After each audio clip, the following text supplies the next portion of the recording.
Majority Report with Sam Cedar. The destiny of America is always safer in the hands of the people than in the conference rooms of any elite. Sam Cedar. They are unanimous in their hate for me, and I welcome their hatred. We must guard against the acquisition of unwarranted influence, whether sought or unsought, by the military-industrial complex. The Majority Report with Sam Cedar. Ever get the feeling you've been cheated?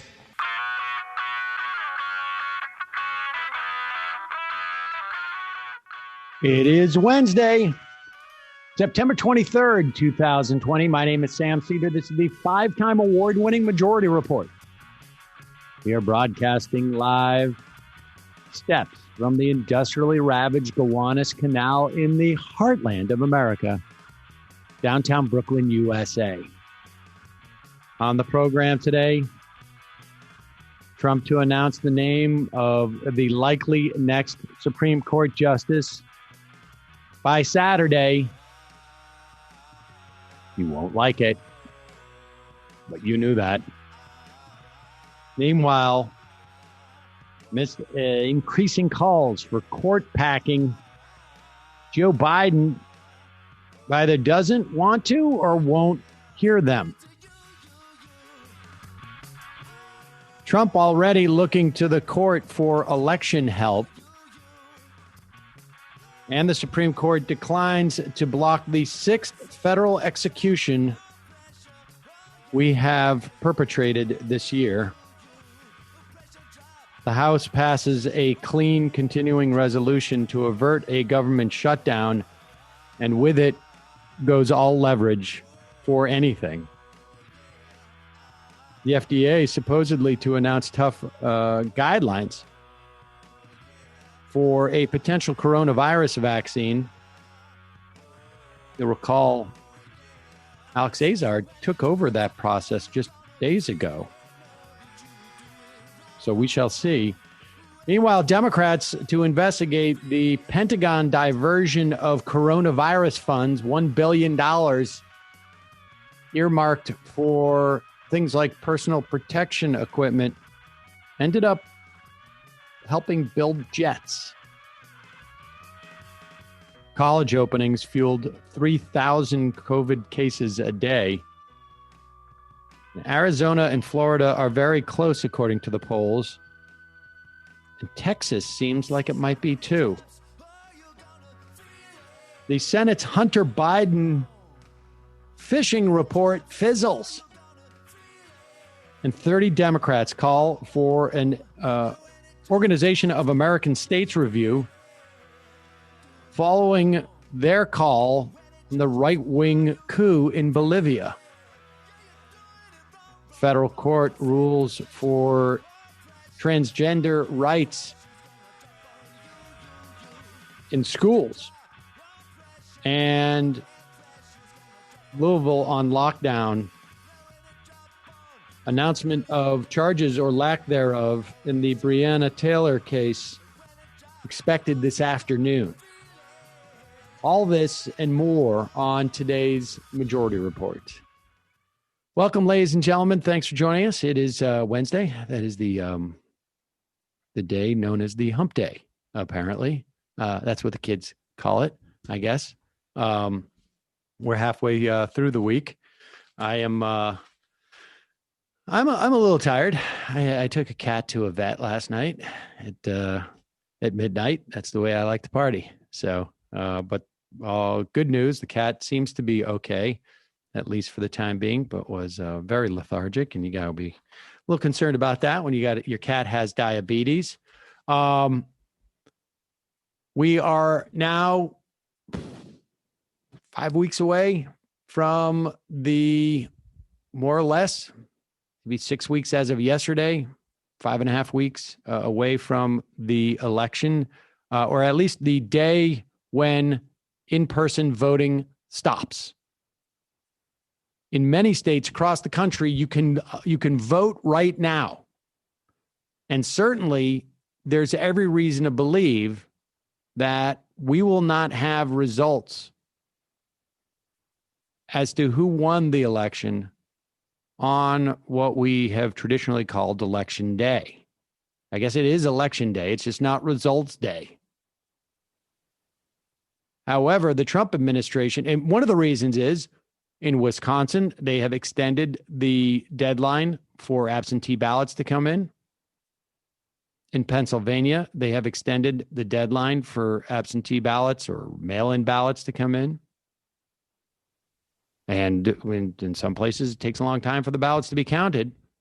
But certainly, if you have valid ballots coming in as late as 3 days, 6 days after what we call Election Day, you certainly won't have results in those states, and those are very key states.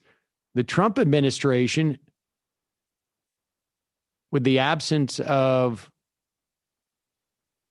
Ginsburg on the court, has already head to the court with the hopes of overturning the Pennsylvania state Supreme Court's ruling to extend the time where they will get where they will receive absentee ballots. So it's conceivable. I don't know that we would see the difference, Ginsburg's absence in this case, because theoretically, if one of the conservative justices sided with that side, it would be, I guess, well, it would have been, in the case of if Ginsburg was alive, that would have been 5-4 in favor of allowing the Pennsylvania State Court, Pennsylvania, for maintaining that extension on the ballots. Now it's conceivable it may go the other way. We shall see. In the meantime, Donald Trump is out there holding rallies across the country. He was was this in Moon Township, Pennsylvania, or he wasn't in Minnesota doing this? This was Moon Township, Pennsylvania. You know it, Sam? I'm not aware of it. He started it in Bemidji, but he kept the Ilhan stuff in. That's right. I guess he found that when he was in Minneapolis, the Ilhan Omar stuff was playing well, so he kept it in his set list. Essentially, they used to say, I don't know if they still say this about Pennsylvania, but I suspect they might, that somewhere between they say Philadelphia and Pittsburgh, it's like Alabama. I don't know what they mean by that, but that's the saying I've heard in the past. Maybe that's why he decided to do this here. I don't know if Moon Township is actually in between those two places, but I suspect. Here's Donald Trump asking how a duly elected congresswoman is running our country.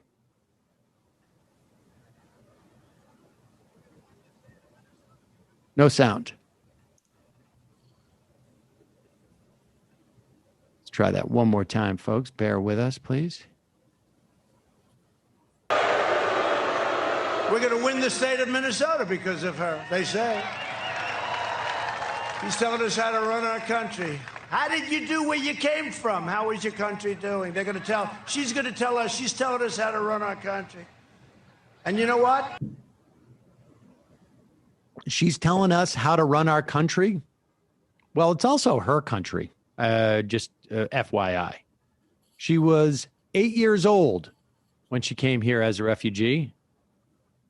She obviously had no part in running her country. She was escaping a civil war, but she's a naturalized citizen of this country. He's starting up again. I mean, at one point, one would imagine he's going to start to roll back in on Kaepernick, right?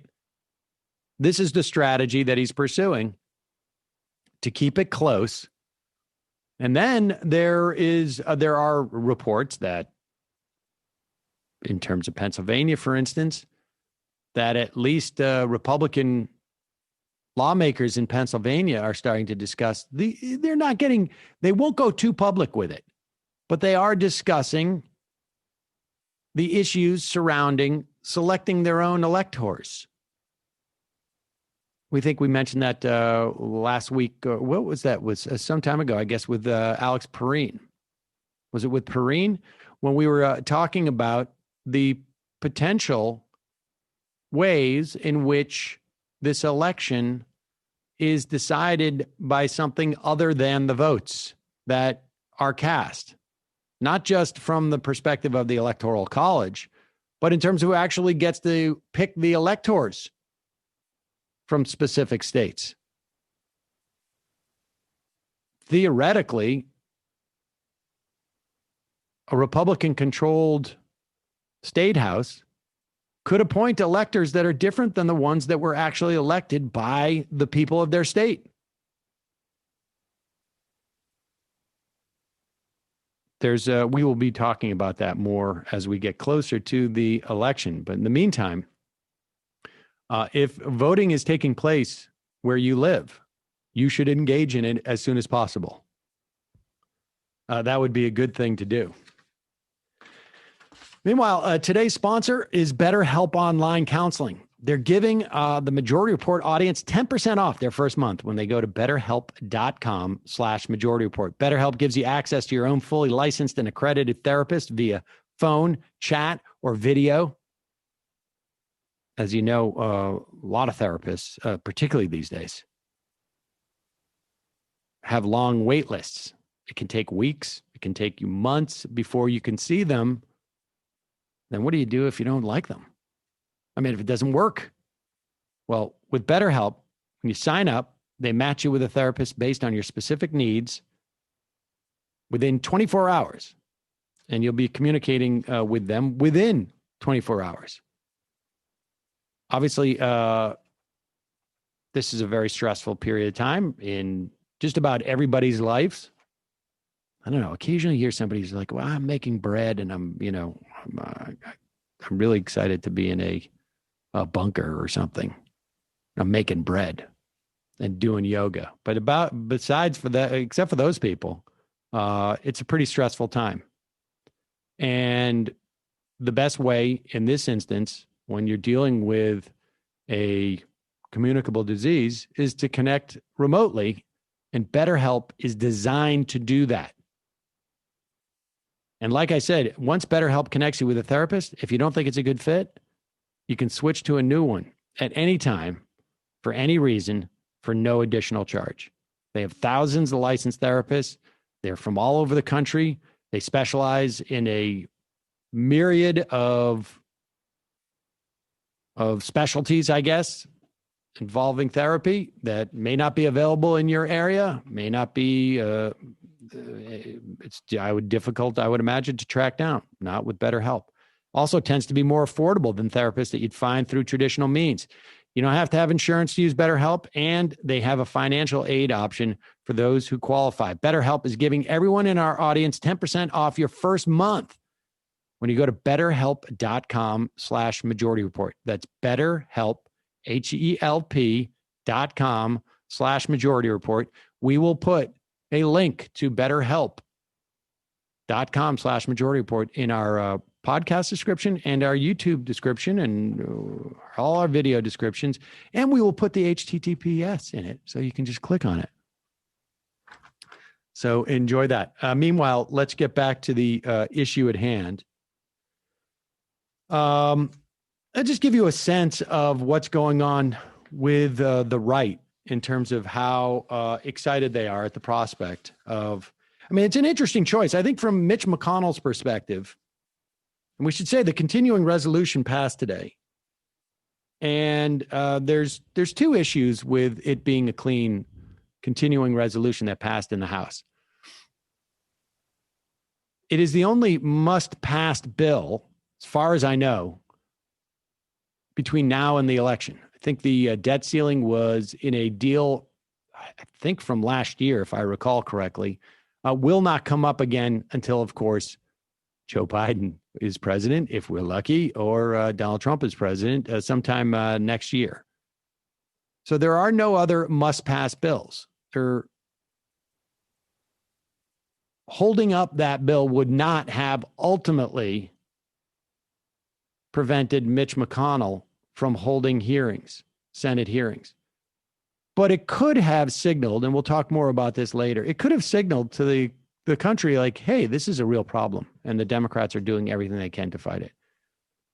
But there's actually something that's a little bit more material, and I will talk about that in a bit as well, about the Affordable Care Act, that this continuing resolution could have basically taken the threat to the Affordable Care Act off the table. More on that in a moment. But I think Mitch McConnell's calculation is he wants this Supreme Court justice sat. And he is less concerned about its impact on the election than its impact on his legacy. Donald Trump has sat now 201 federal judges, I believe it is, for lifetime appointments. He's done 55 appellate judges. Obama had 53 in 8 years. And Mitch McConnell sees that as his accomplishment, and it is. It is. It's a wretched one, but it is an accomplishment. And it seems to me that you would get more from an electoral perspective if you created an if-come situation, right? If you vote for us, you will get this. But I think the strategy also seems to be about, one, for Mitch McConnell to get his legacy, and two, to hope to drive a certain amount of aggrievement by the conservatives, because that seems to be their animating principle. Nevertheless, here's Rush Limbaugh excited about the prospect of a new ultra-conservative Supreme Court justice. Washington Post has a story today. Democrats largely powerless to stop the GOP from confirming their court choice. Folks, do you know how big this is? This is huge. This could be, I want to whisper this, the end of Roe versus Wade. But this is going to have a massive impact on the American judiciary. It's thus going to have a massive impact on American culture and society. And the desire that many of us have to return to American traditions and institutions that were part of our founding, that led to our greatness and our exceptionalism, are now going to be the vast majority of opinions on the United States Supreme Court. I'm not sure I even know exactly what he's talking about there. If he's talking about like the making abortion illegal fulfills all those things, or if he's talking about an assault on, let's say, the ability of gay people to marry, maybe. I mean, or is he talking about like the Lochner era? Are a lot of people really excited at the prospect of federal agencies being unable to actually do their job because they are basically defanged by a Supreme Court? What do you guys think he's talking about there? Miscegenation? Yeah, I think it all goes back to miscegenation. Well, honestly, though, like what? Like, is it? I mean, what they must be talking about abortion and anti-gay marriage. I mean, he doesn't, or maybe just like I don't know. I mean, what other things get so cultural? Transgender rights, maybe. Culture and society. So, I mean, it's the whole thing. I don't know. I don't know either what he's talking about, but he's very excited. And to a certain extent, it's going to implicate every part of our lives. I don't know that's going to be cultural as much as it's going to be economic. Some instances, I guess you could say it's cultural, but it's really going to be about rights. It's going to be about voting rights. It's going to be about civil rights. It's going to be about economic rights. I guess maybe we're going back to an era that is like I don't know, children will be able to work again full time. We'll get that back. That was one of the things that made this country great. You can put a 12-year-old in a sweatshop for 70 hours a week. Maybe we can get some of that back. And this whole thing where you got to get time and a half, we'll get rid of that. Get back to that those early values where exploiting child labor and all labor is far more celebrated than it is today, I guess. Make sure we're still able to exploit labor in mass ways. Yeah. I mean, it must be like once you hit a certain threshold of being able to exploit labor, that's when you start getting back to our original values. Like, I don't know, slavery?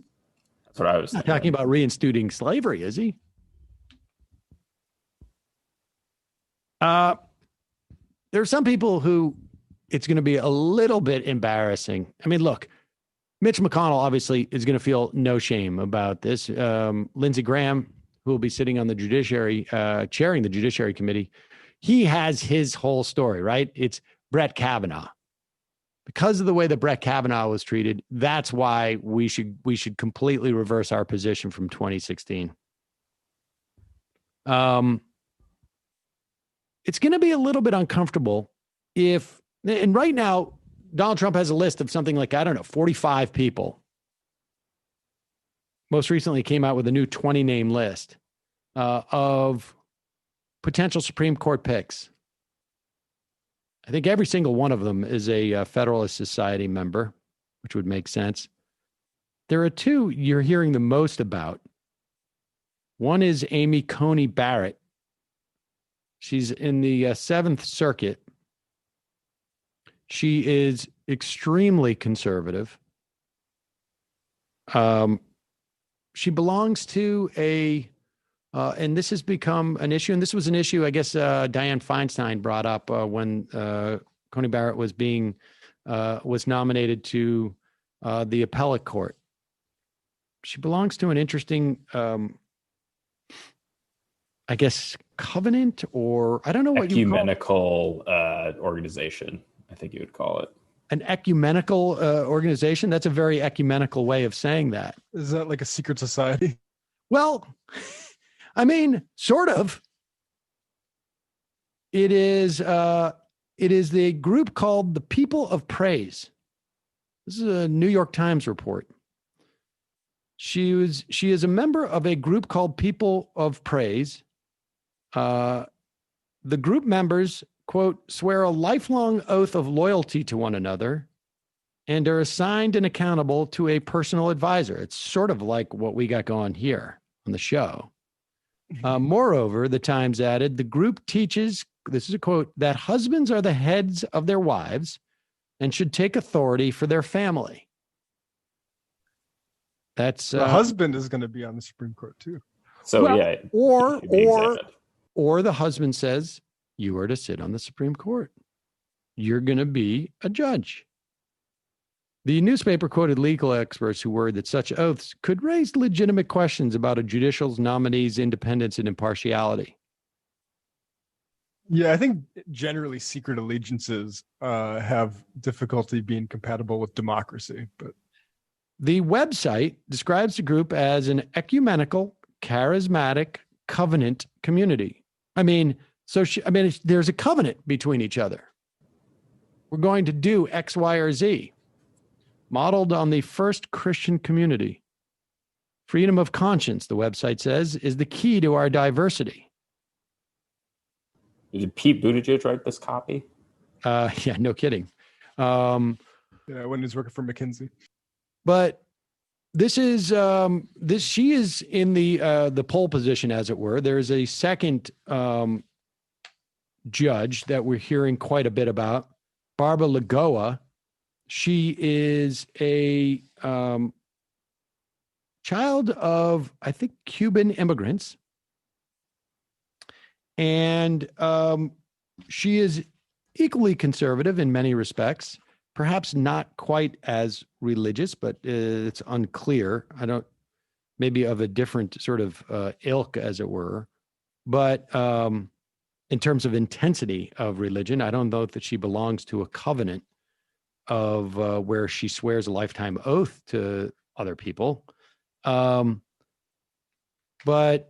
she has a 14-year tenure as a state and federal judge. She has some interesting ideas on executive power and particularly voting rights. Lagoa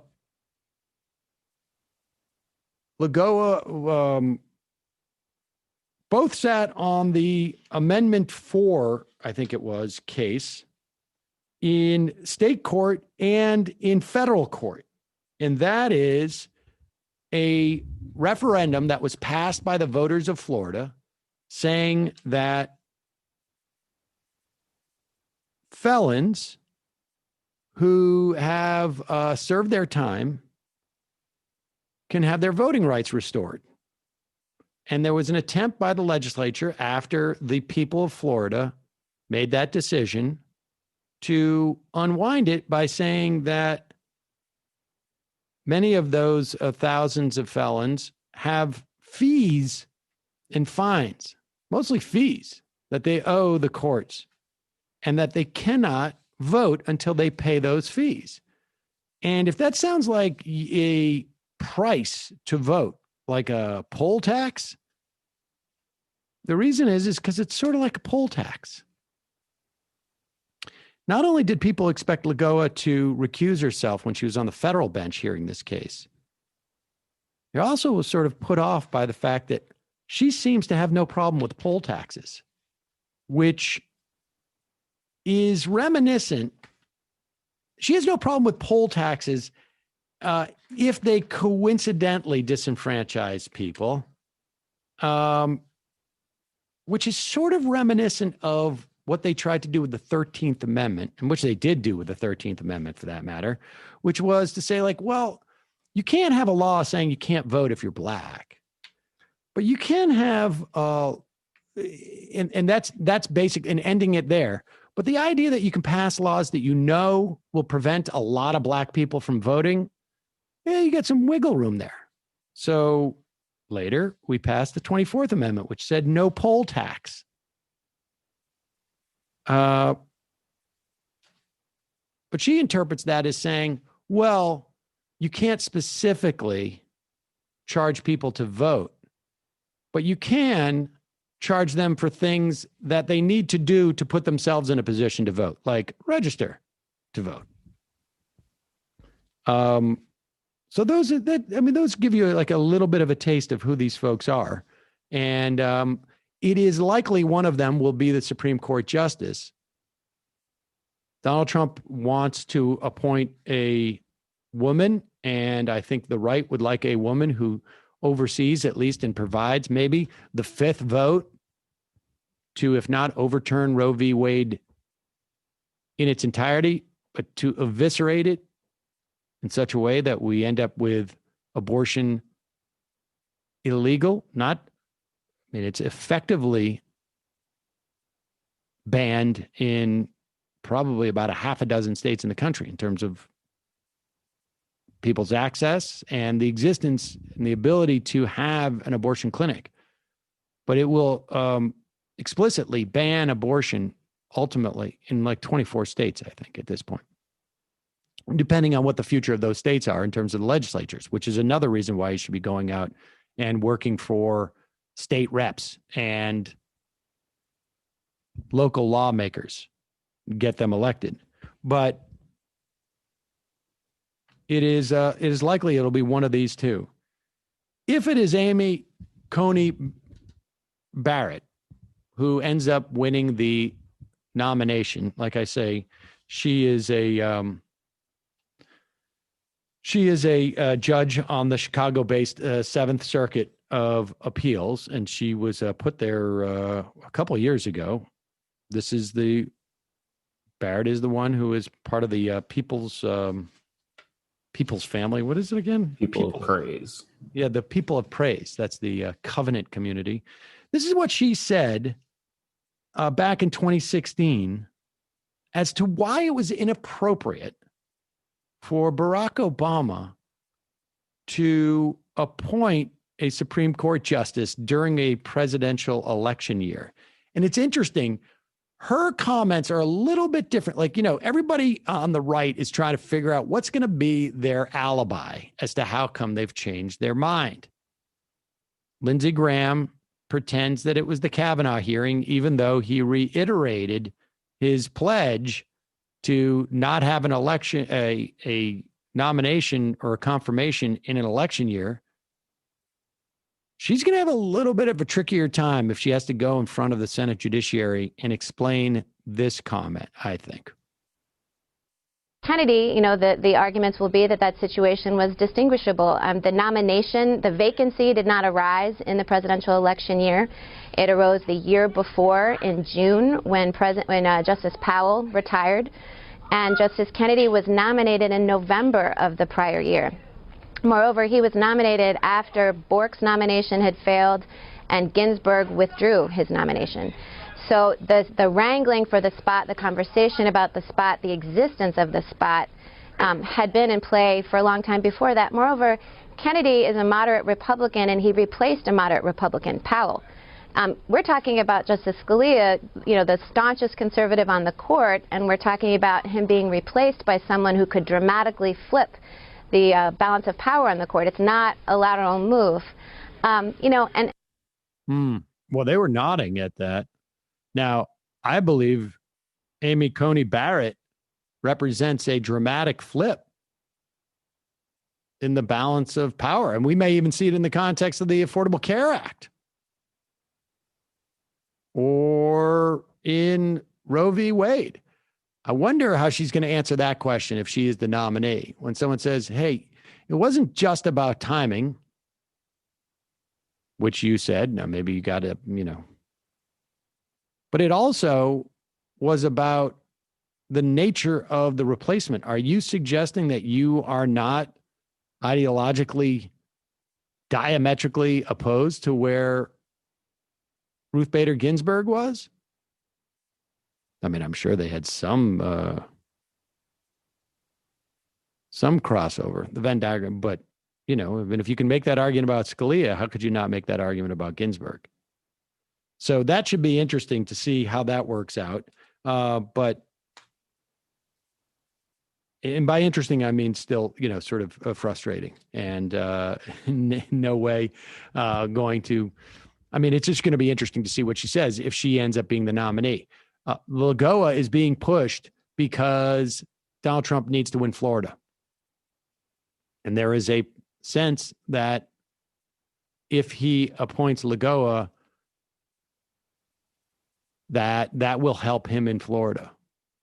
We shall see. I imagine now, because that's been set up, if he doesn't, maybe it hurts him in Florida. Right? I mean, is there anything worse than having unmet expectations? Yeah. Do you think there's anything to the possibility of Democrats in committee just not even legitimizing this nominee and not sitting in on a confirmation hearing that happens next month, so to say? I don't know. I would guess no.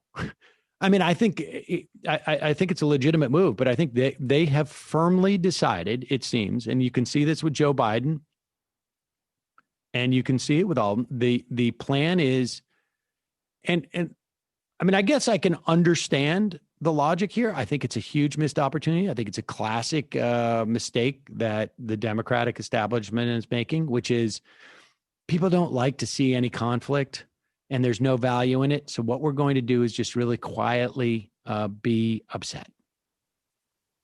And Joe Biden is not going to, I mean, I do think that there is very little chance that a threat of court packing will do anything. I think I would put that at around 0%. So I can understand why Biden's not necessarily embracing that. Keep your powder dry. Probably can only hurt him in the context of the election. I don't think that there are some low information voters who are sitting on the sidelines who are looking for something that's going to inspire them to vote for Joe Biden, and him saying court packing is the thing that's going to do it. Right? I mean, I think if he said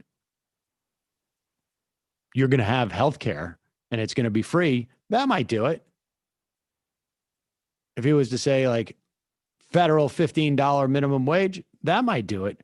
But I just don't think that a voter who is not terribly inclined to vote is sitting there going like, what we really need to do is curb the authority, the jurisdiction of the courts and court pack simultaneously.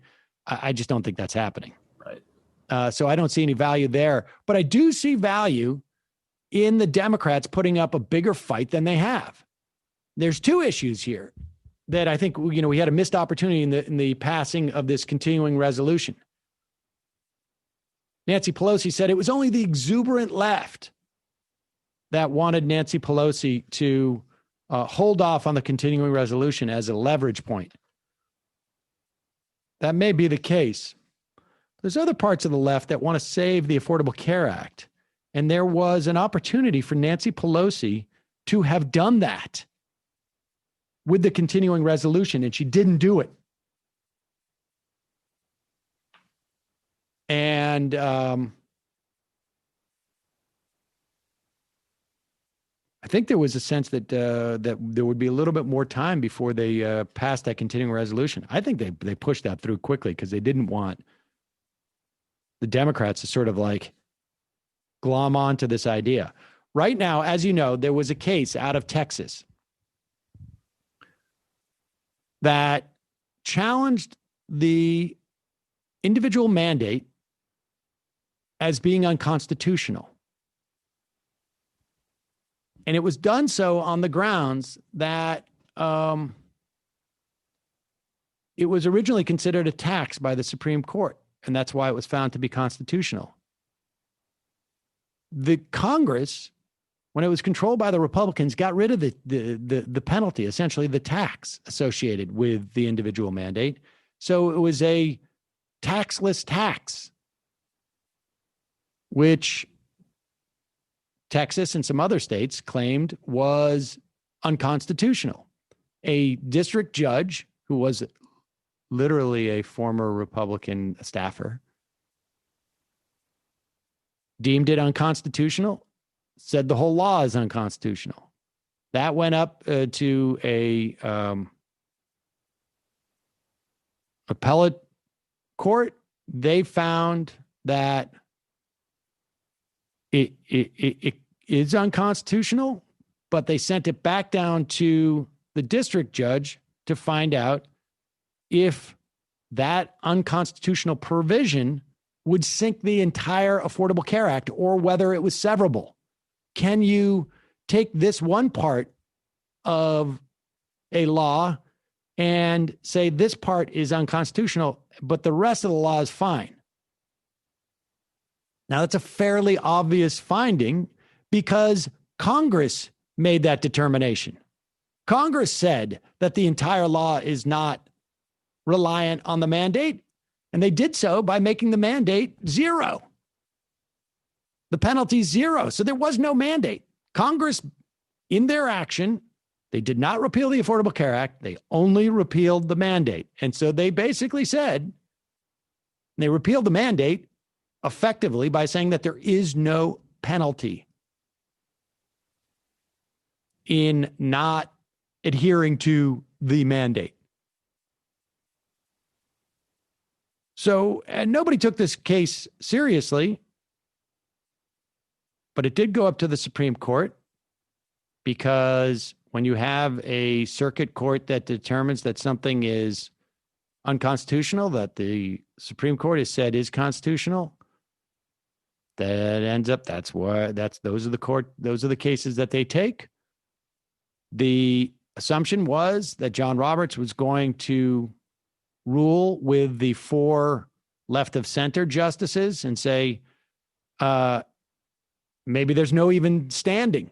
Like, who is harmed by a mandate where there's no penalty for the mandate? Like, how do you go and make an argument in a court of law that you have standing, that you've been harmed in some way by this? If you don't, you literally don't have to pay. So people thought maybe it would be punted for standing or just general ridiculousness. But now there is not 4 left of center justices. There are 3, and there are 5 left of, or I should say far right of center justices. Even if Roberts was to side with the 3 left of center justices, it would then go down to the appellate court. That would hold that it was unconstitutional, and they would wait still on this former Republican staffer / district judge to inform them whether he found it severable. And then it would work its way back up the Supreme Court, but very easily could perceive this all as, and assume this all would end in the ACA being trashed. Nancy Pelosi could have saved us all the trouble by including in the continuing resolution like a 1-line amendment that would have basically rid us or done a full repeal of the individual mandate, right? It exists still, but it has a penalty of $0, which is not really a mandate, but the shell of it's there. They could have done a 1 line that said, we repeal the individual mandate. It's part of the Affordable Care Act, the end. And the Republicans, the idea that they would have shut down the government, in other words, not passed that bill that passed the House, that they wouldn't pass it in the Senate because of that 1 line is obviously ridiculous. You're not going to have Mitch McConnell saying we're going to shut down the government because they're getting rid of the individual mandate. No. However, had Pelosi put that in there and the Senate had passed it and the president had signed it, the individual mandate would be repealed. Then the entire case is moot because it doesn't exist anymore. She didn't do it. I don't know why. I don't know why. It's perhaps the threat to the Affordable Care Act is will drive voters out. We now know that COVID could probably be considered a pre-existing condition. I would be surprised if it wasn't. We know there are long-term implications for a lot of people with this. And to the extent that we don't know, insurance companies, they have the ability to reinstitute discriminating against people with pre-existing conditions. They'll take that opportunity. So maybe it was just let the Republicans own it.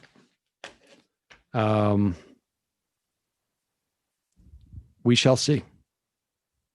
Missed opportunity, one would think. There are many things that the Democrats could be doing, unlikely to stop the hearings and the confirmation of a Supreme Court justice, but with the great possibility of indicating to the American public that there's a problem here. That's the thing that I feel like they always miss doing, is I don't think they signify to people what the actual stakes are. Absolutely. They do not believe in the value of losing a fight. They do not believe in the value of showing the American public, not just that they are willing to fight on their behalf, even if it means almost certain defeat. They also don't understand the value of communicating the stakes to people. Right? I mean, isn't it like the whole William Wallace thing, right? Where, he dies and yells freedom at the end. That ultimately, that becomes the watchword for everybody who fought on after him. I mean, if the Democrats were to engage in the fight, they are so afraid of coming off as caring about politics and how people are impacted by these things to the rest of the population who barely tune in, except for the week and a half after the week and a half leading up to the polls. They are so afraid of coming off as being fighters, that they miss the entire opportunity to communicate to people what the stakes are here. I mean, that's just the bottom line. Jeff Hauser has a great piece in the New Republic. He's from the Revolving Door Project. And he wrote it, I guess he wrote it yesterday, what a defiant Democratic Party looks like. He readily admits that it's unlikely you're going to be able to stop this, but you could slow the process down. You could drag it out. You can't do, Mr. Smith goes to Washington, whatever it is, some long talking filibuster. It's a 3-day, I think, window on debate. But he talks about you could object to unanimous consent in the Senate and force the Republicans, all of them, to show up with a 51-vote quorum to conduct any business. That would slow operations down. Plus, anybody know how many incumbents Republicans have versus Democrats? It's like 2 times as many that are running for re-election. It would be pretty nice to have those people off the campaign trail when they need to be out there as much as they can.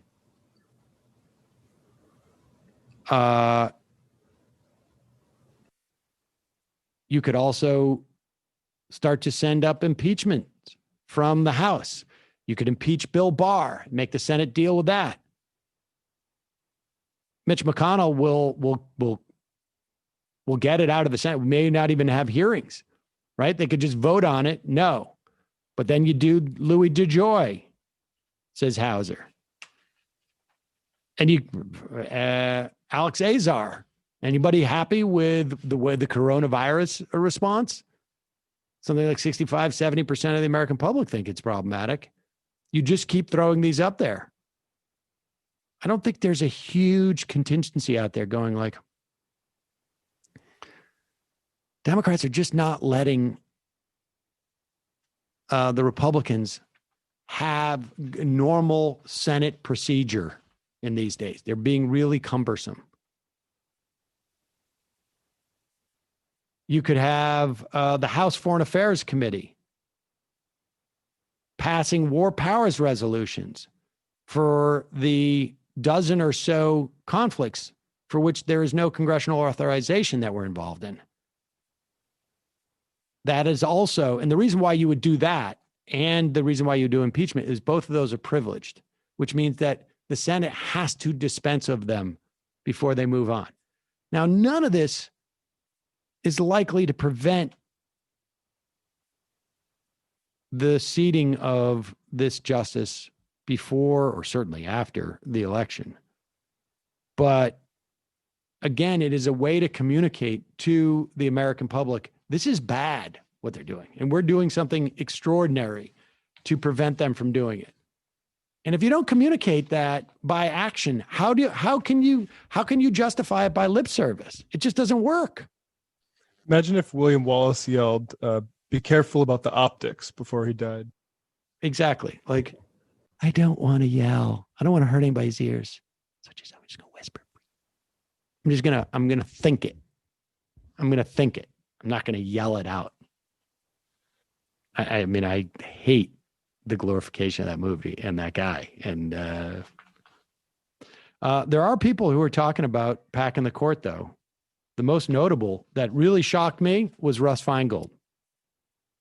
He was interviewed by John Nichols in The Nation, and he is taking it very seriously. And this guy was the biggest institutionalist, I think, when it came to these things in the Senate when he sat there.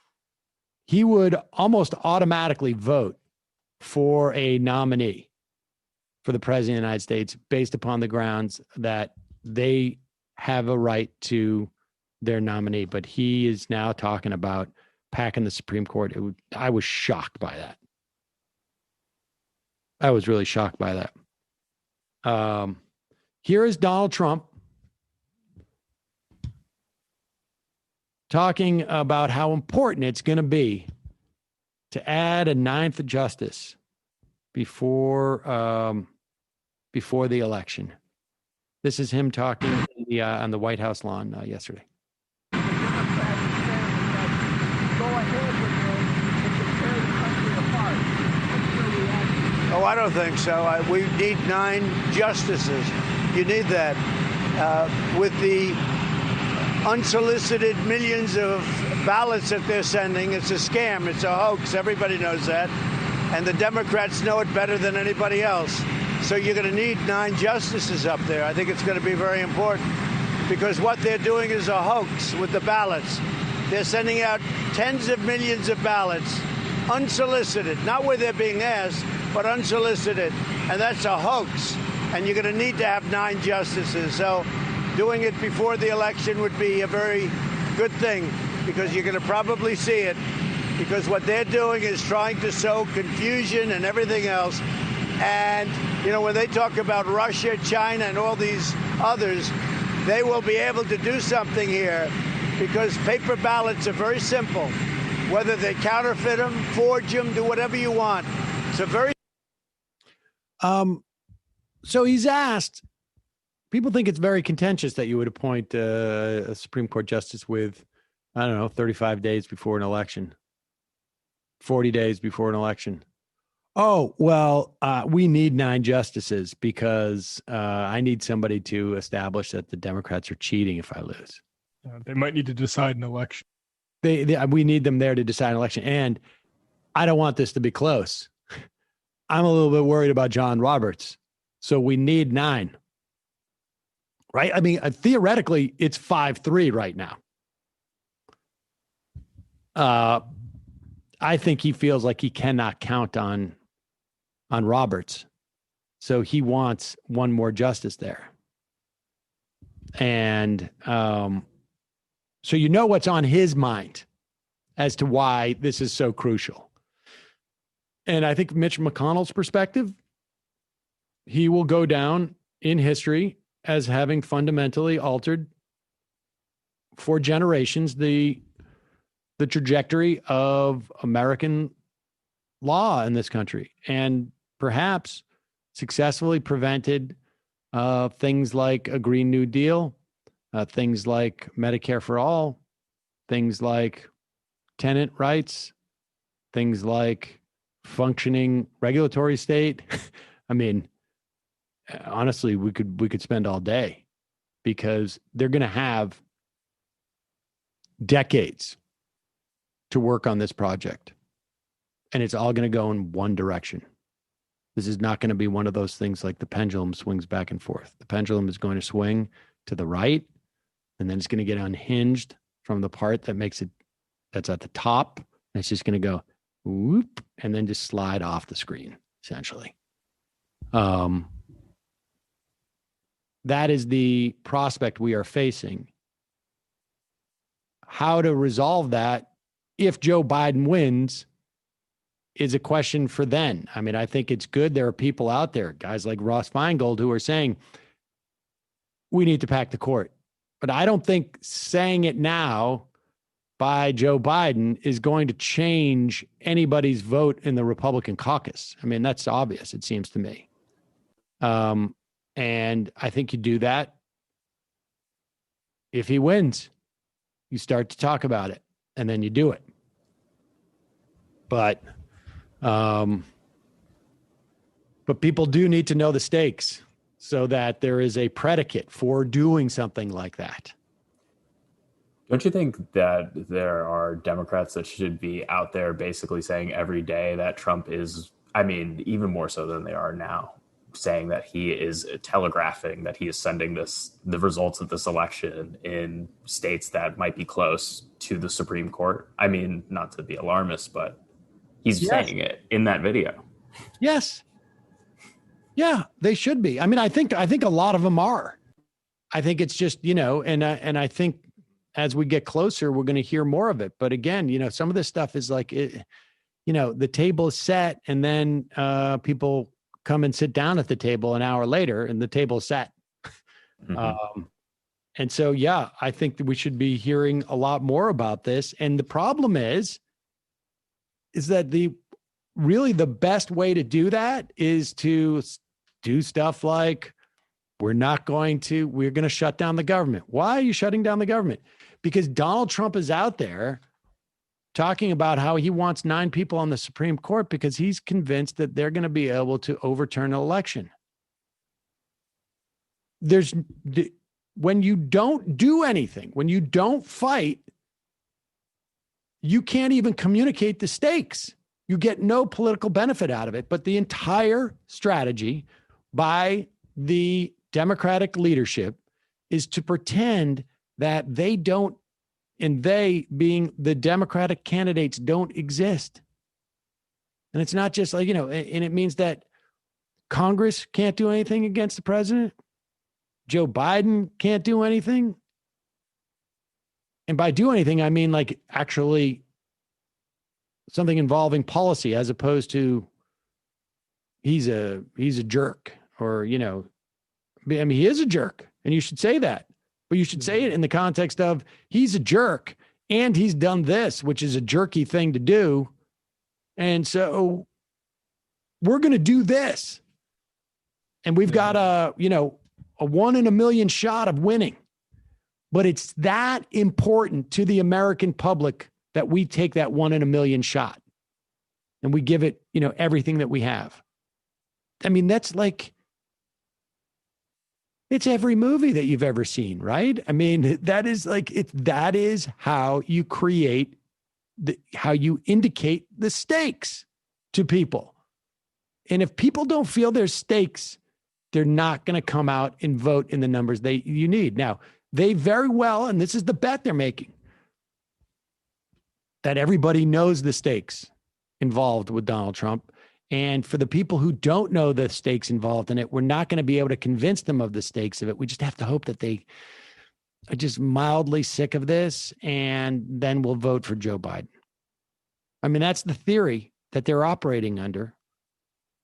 It may work. There may be enough people who are worried about Trump and that they'll come out, or maybe there's not.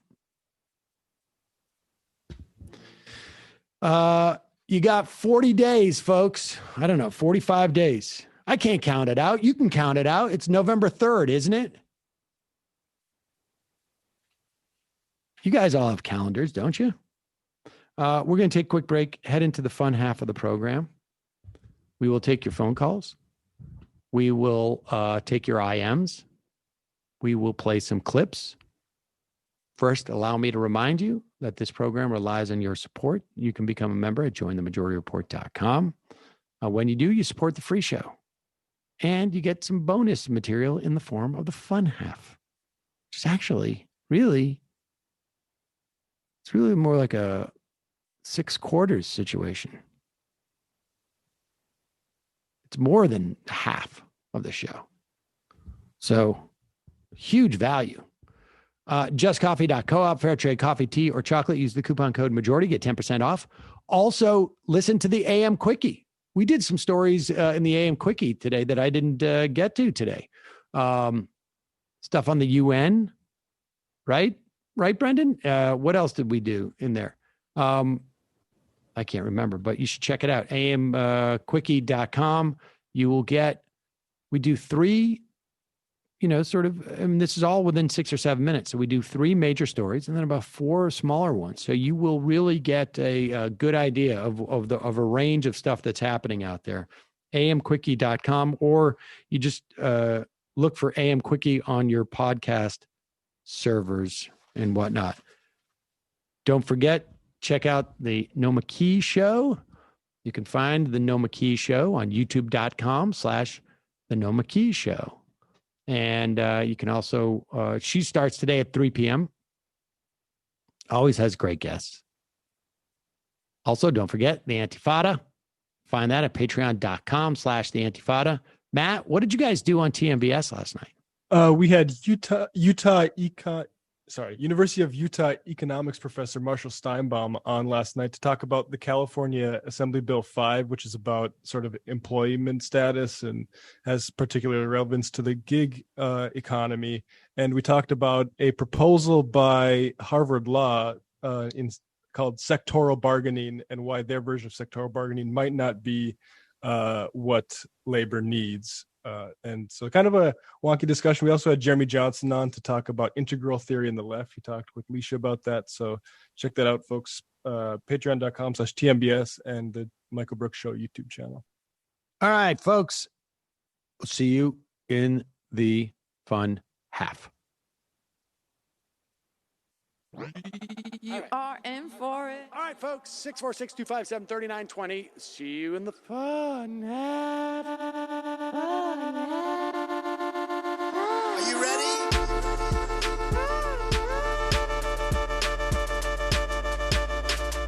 Who sent us this? Anarchy. Alpha males are back. Boy is back. And the alpha males are back. Just as delicious as you could imagine. The alpha males are back. Boy is back. And the alpha males are back. Just want to degrade the white man. Alpha males are back. I take all of it in my throat. Alpha males are back. Almost says what? The alpha males are back. You are a madman. And the alpha males are back. I am a total cunt. Can we bring back DJ Dannerky's song, please? Yeah, or a couple of them. Just put them in rotation. DJ Dannerky. Well, the problem with those is they're like 45 seconds long, so I don't know if they're enough of a break for people. That's fucking nonsense. Hey, folks. Reminder. I do not have Parkinson's. And the alpha males are... Psych. Fuck them.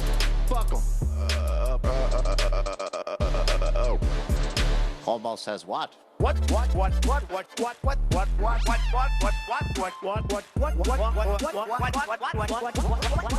Almost says what? A hell of a lot of bank. A hell of a lot of bank. A hell of a lot of bank. Hell of a lot of bank. A hell of a lot of bank. All lives matter. Have you tried doing an impression on a college campus? I think that there's no reason why reasonable people across the divide can't all agree with this. Psych. And the alpha males are back. And the Africans are black African. And the alpha males are back. And the Africans are black. When you see Donald Trump out there, doesn't a little part of you think that America deserves to be taken over by jihadists? Keeping it 100. Can't knock the hustle. Come on! Fuck 'em. Things I do for the bigger game plan. By the way, it's my birthday! Happy birthday to me, Jew boy! I have a thought experiment for you. And the alpha males are back. Africans are black. Alpha males are back. Africans are black.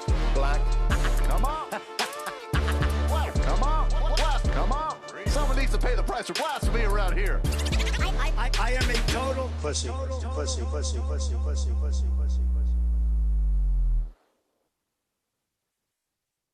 We are back.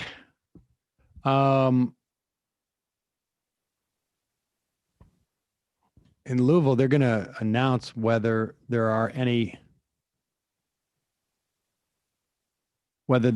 charges against the officers involved in the Breonna Taylor killing. Curfew has been imposed as well for this evening. There are letters, I guess. Is it letters? Is that a letter or like an email? Yeah. That are coming out, interdepartment emails that make the is the Louisville Municipal? Is that why the LM, or what is that? What does that stand for? I think it's Metro. Oh, yeah. Metro. Sorry, Louisville Metro Police Department are referring to protesters as punks who will be the ones washing our cars, cashing us out at Walmart, or living with their parents. Guess they are, and that is a message from August. So I guess they their perspective on people protesting is not terribly healthy. We shall see. It's almost like they want the class war to happen. The cops? Yeah. Yeah. We know whose side. I mean, that's a very naked assertion that they are not on the side of the working class, right? Yes. They have nothing but disgust and contempt for them.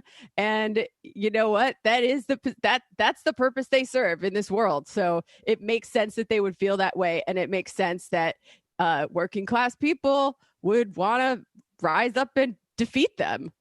Yep. So everybody, I mean, I'm so worried for everybody in Louisville, but I guess be safe, but also be brave. And nothing's going to change unless people stand up and fight.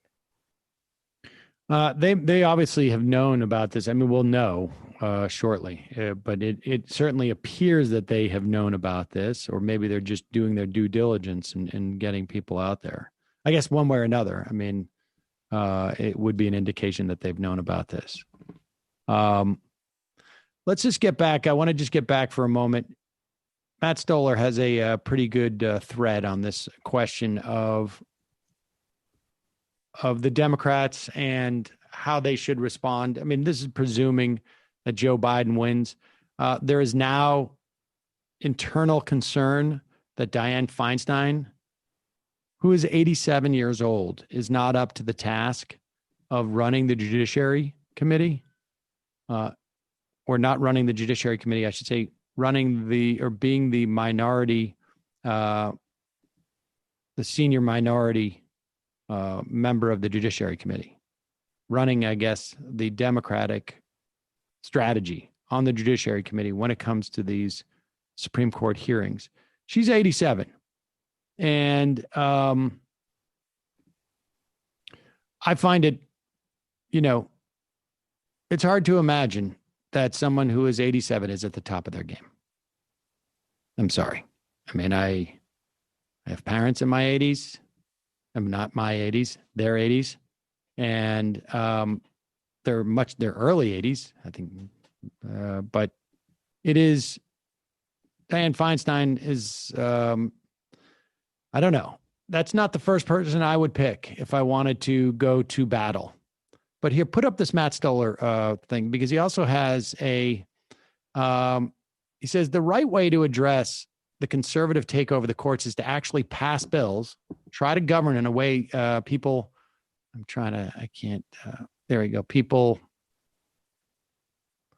like.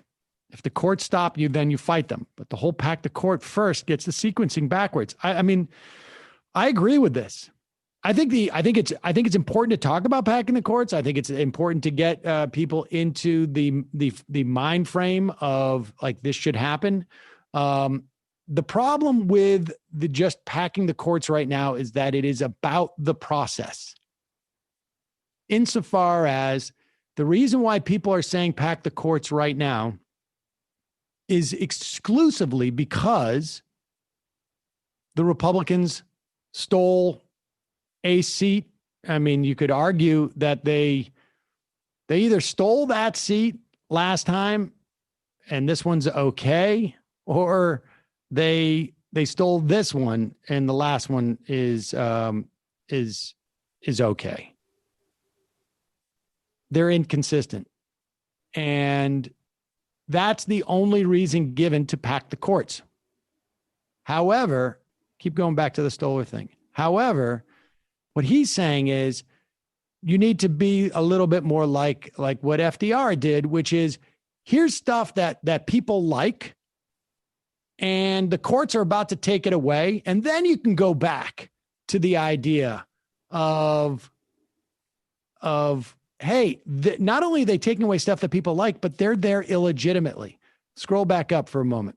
I just want to read this to folks. The right way for Democrats to address the conservative takeover of the courts is to actually pass bills and then try and govern in a way people like. If the courts stop you, then you fight them. But the whole pack the court first gets the sequencing backwards. Democrats haven't come to grips with how the courts are stepping into a void that legislators have left. This is important. He says, sure, the courts can create absurd constitutional limits, but more generally, the courts interpret legal ambiguities in statutes. Congress can just rewrite the statute. It doesn't. Now, they need to, and what he's saying is that they need to engage in this battle. For instance, Nancy Pelosi could have included in that continuing resolution one line that would have made the court case about the ACA moot and challenged Mitch McConnell. You want to shut down the government because we want to get rid of the ACA mandate? Go ahead. Go ahead. Oh, you want us to take that out? All right, American people. Mitch McConnell wants to reinstate the mandate, and that's the price he's holding the government hostage to do that. What? I mean, just what a missed opportunity just from a messaging standpoint. Just making Mitch McConnell get out there.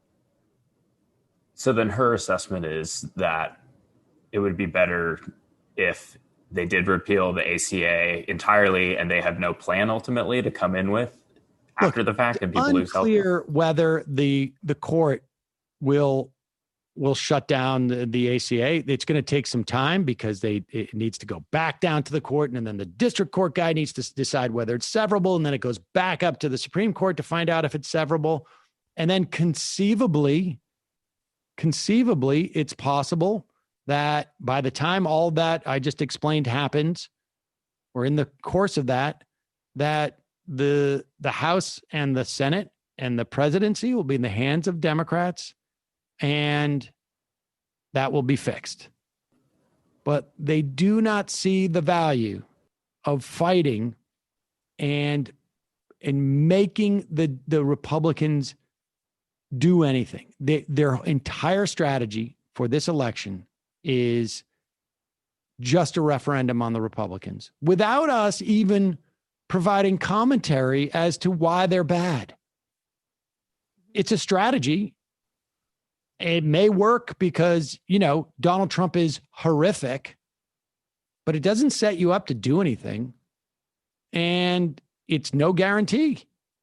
It's no guarantee. But go back to the Stoller tweet for a second. Because he has one more comment, which I appreciate. It's back to the my work in progress, blame the voters. He goes on to say, Democratic voters do not want to pick leaders who govern.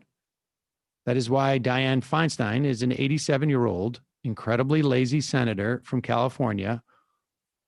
He worked in I think in the House, and I'm not sure if he worked in the Senate, so maybe he heard things. I don't know if she's lazy, but she doesn't seem terribly aggressive to me. California dispatching her primary opponents from California, who dispatched her primary opponents with relative ease. Democratic voters want the status quo protected by their courts. Blaming the voter, I think it's hard to argue with that. And somebody wrote back, they need a strong governing majority to do that, but you're correct. And he says, no, they don't need to do work. It's hard to convey how fundamentally lazy most Democratic leaders are. The contrast is the antitrust subcommittee, which has made serious progress because the members do document review. Well, now he's getting into sort of like more, inside baseball, but he may be right. I think lawmakers in general seem to be incredibly lazy, and the Republicans have it a little bit easier because it doesn't involve any real thought in what they're trying to do at any given time. But the basic premise is there, which is to wage any of these fights, to win any of these fights, you need to propose legislation. Sometimes you pass it, sometimes you don't, legislation that has material benefits for people so that people get upset when somebody stands in the way of that legislation impacting their lives. And if you don't have that, then all of this is just, it's thin. And also, if you don't have that, you can't really blame the voters for being apathetic, because they've never gotten any sign that Democrats are going to do anything for them if they vote them in. Well, they did vote in a Democrat. That's the problem here, is that they're all Democrats in California. They had an opportunity to get rid of a bad senator, and they didn't.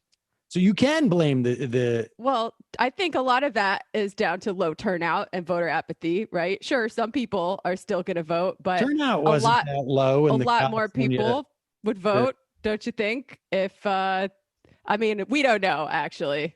No, we don't. But we do know that she had no problem getting rid of her primary opponents.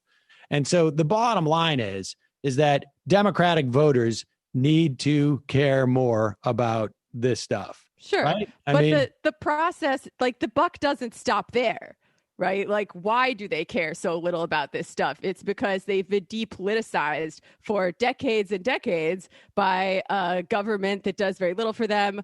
Also, you know, these larger forces, like, people are worried about their food. People are worried about their housing. No, and they don't. But they're still voting. The calculation you're saying, you're talking about non-voters. We're talking about voters. And the voters people who are like, whatever, guess I'll vote for the incumbent because I've heard of them. Right. It's laziness on the part of the voters, too. That's a problem. That's a problem. Where does the laziness come from? I don't know. I mean, if you go and vote for Dianne Feinstein, you're going to get Dianne Feinstein.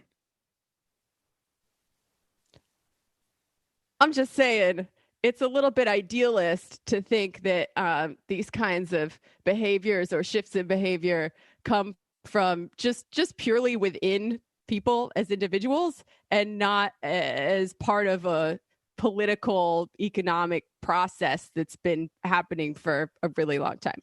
But certainly that's part of it. Somehow vote.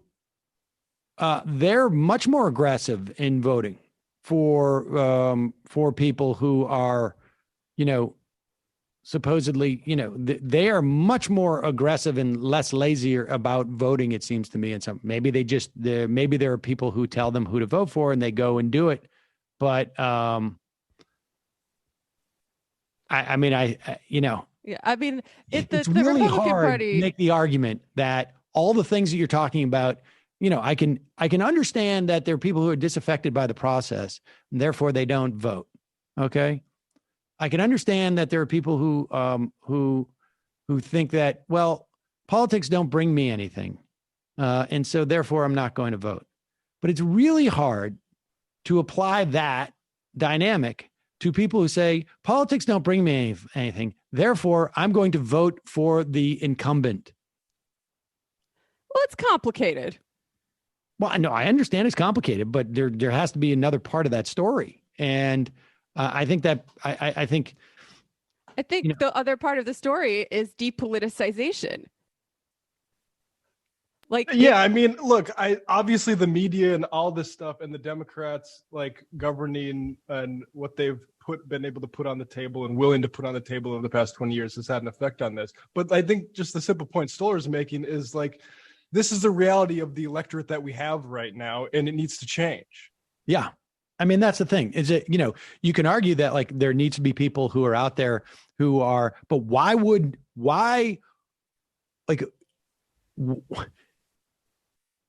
who is responsible for, you're basically saying Dianne Feinstein basically puts everybody to sleep and then they come and vote for her. And I'm arguing that the voter has to have some agency in the process.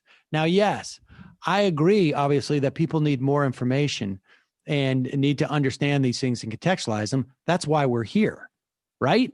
But at the end of the day, there also has to be some measure of effort by the voter. And, voting out the incumbent is one of the, sort of like, that's a pretty base instinct. And if people aren't following, I mean, like at one point there has to be some agency, right? I mean, in what world is there no agency? I mean, it's like people are making the time to go and vote. And I mean, they do and they don't, right? Because we know the biggest predictor of if someone's going to vote or not is how much money they have. But I'm saying they're voting. We also know that, like, even if you just look at New York City, socialist candidates or DSA endorsed candidates do worse in really poor areas. And then in less poor areas, they do better. And then once you hit a certain level of income, they do badly again, because those are rich people who are defending their interests. Does that mean that, I'm not willing to blame the individuals in these poor areas who are voting for incumbents, that they're just like, I don't know, they're lazy or whatever. Like, there are so many factors driving them to vote for these incumbents that act against their own class interests. And I'm not willing to put it all on the individuals, because I think that's a mistake. I would imagine that Dianne Feinstein. It's almost kind of like Republican logic, right? Personal responsibility. Well, Dianne Feinstein, I would imagine, gets support from across the income spectrum, and to do as well as she did against those people. And I guess if we have no responsibility to participate in our electoral process, I don't know how you can have people expect to participate in anything.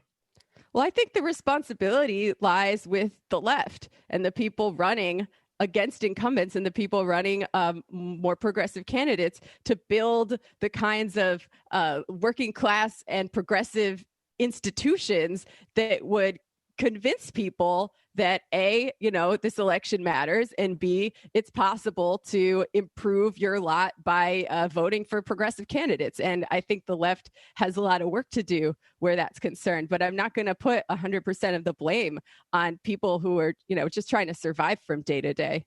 Well, I mean, there's a lot of people who are not just trying to survive for a day who also voted for. Exactly. Well, that's the problem, is like they've cultivated a base of support. Feinstein cultivated this electorate, like Feinstein types. They not having people that turn out to vote for them without expectation that they actually do work, right? They've actually accomplished this. It's our job to try to change people's minds about that. But the reality is, like, it's a huge uphill battle. The same thing happened with Biden beating Bernie, right? Like, we all would wish that Bernie would have beat Biden. Even in that instance, though, but in that instance, at least there was a logic to it from the voters' perspective, which is they thought that he had a better chance of beating Trump. But Feinstein's going up there and she's going to win. It's California is a Democratic state. I mean, that is what makes it really the most egregious of all of it, is that Feinstein's is not even, I guess, championing the interest of the people who think that she is, right? Like, she's not. If you are just a whatever, a PMC or a neoliberal or whatever it is, and you go out there, Dianne Feinstein's not necessarily championing, like, she's not protecting abortion rights. She's not protecting, whatever, I mean, she's letting the judiciary board just walk all over everything they do. She's not messaging anything. She's not protecting any. I mean, surely the people who voted for her, even if you disagree with what their issue sets are, surely they expect some type of results, but they're just not doing the work to realize that she does it. Well, the stakes are also a lot lower for richer people, which is why I am harping on the poor and working class and the people who really, really have a stake in whether a progressive is elected. But yeah, I mean, I think for a lot of people with money, they don't really care that much about these things. They're still going to be able to get an abortion, whether it's legal or not. So, I mean, I think there are people who care about, abortion being, legal for other people. But some breaking news: former Louisville Metro Police Department officer Brett Hankinson is charged with 3 counts of wanton endangerment endangerment in the first degree. Let's see here. Hankinson was fired on June 23rd for his role in the shooting death of Breonna Taylor, Louisville Metro Police announced. The Courier-Journal, a person is guilty of wanton endangerment in the first degree when, under circumstances manifesting extreme indifference to the value of human life, he wantonly engages in conduct which creates a substantial danger of death and serious physical injury to another person. It's a Class D felony. That's not manslaughter, I guess. I don't know where, frankly, I just don't know. Class D felony is punishable by 1 to 5 years in prison. For example, cultivating 5 or more marijuana plants is a Class D. Oh, geez. Well, that contextualizes it. That seems to undersell the idea of coming in and just firing. So there it is. Mike from PA tweeted out that he says he read through the let's see if I can pull it up here. Read through it, and it looks like the charges are correspond to bullets that went into other properties, like, you know, because of the shooting, and not the killing of Breonna Taylor herself. Like that. Just the idea of firing off your weapon in a negligent manner or something. Yeah, not that into property. Like, yeah, not for like manslaughter or murder of Breonna Taylor. Well, that's why they locked down. Yeah. Be safe, everyone. That's be as safe as you can be. Let's go to. Let's open up the phones. Zephi, Sam Feinstein is part of a political machine that turns out votes for her in her state. Progressives do not have that infrastructure. Progressives have the infrastructure in certain places to win low-level races, like in NYC. As we saw with Bernie in Skarain, they don't have it to win statewide or national seats right now. The problem isn't voter apathy. It's lack of political infrastructure for the left. Yes, no, I agree with that. But it's also, I mean, there is, I agree with the idea that you obviously need to build political machines, right? I mean, that is why, at least in part, as to why Bernie lost. There was just not the infrastructure and the support that you need to win that kind of election. But at the same time, you know, I think like citizens have some measure of responsibility to assess their who they vote for. At least, you know, your senators or your, you know, like I understand like people don't have time maybe to like sort of like check the record of your state senator in a general election. You look at the letter behind their name and you say, okay, that person should have come through the process and be reasonably close to where I am in this, if that's the way I vote. But it is not necessarily shouldn't be too difficult.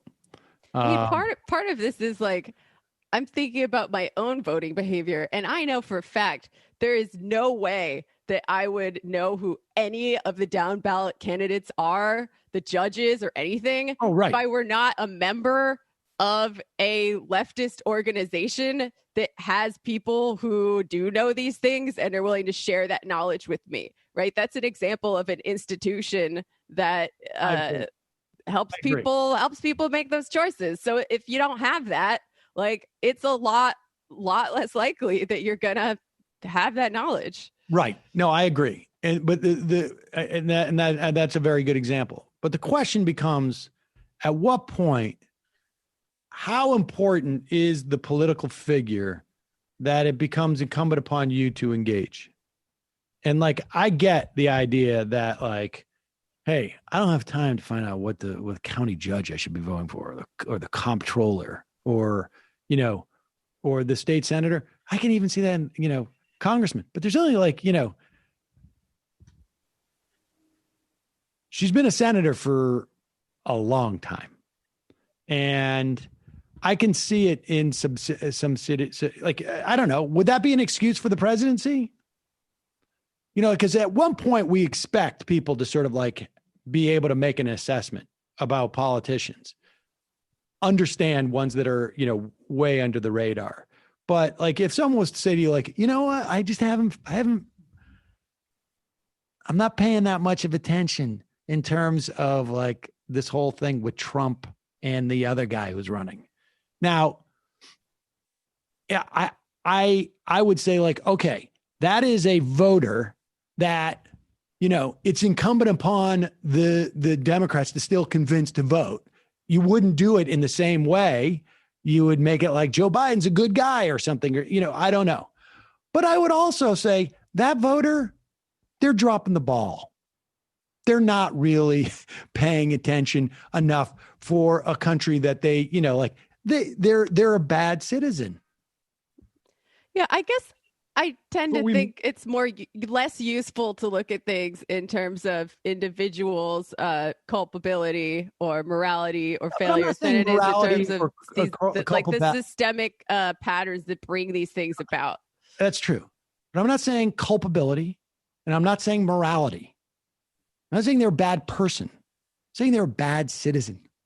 Well, like, I mean, America makes bad citizens as a rule. I think that's true too. I mean, I think that's true. And I think like with Feinstein, I think people impose a realism on him from like, that's just like the normal tone of political discourse in this country that, oh, Feinstein's the one on the ballot. I guess it's Feinstein then.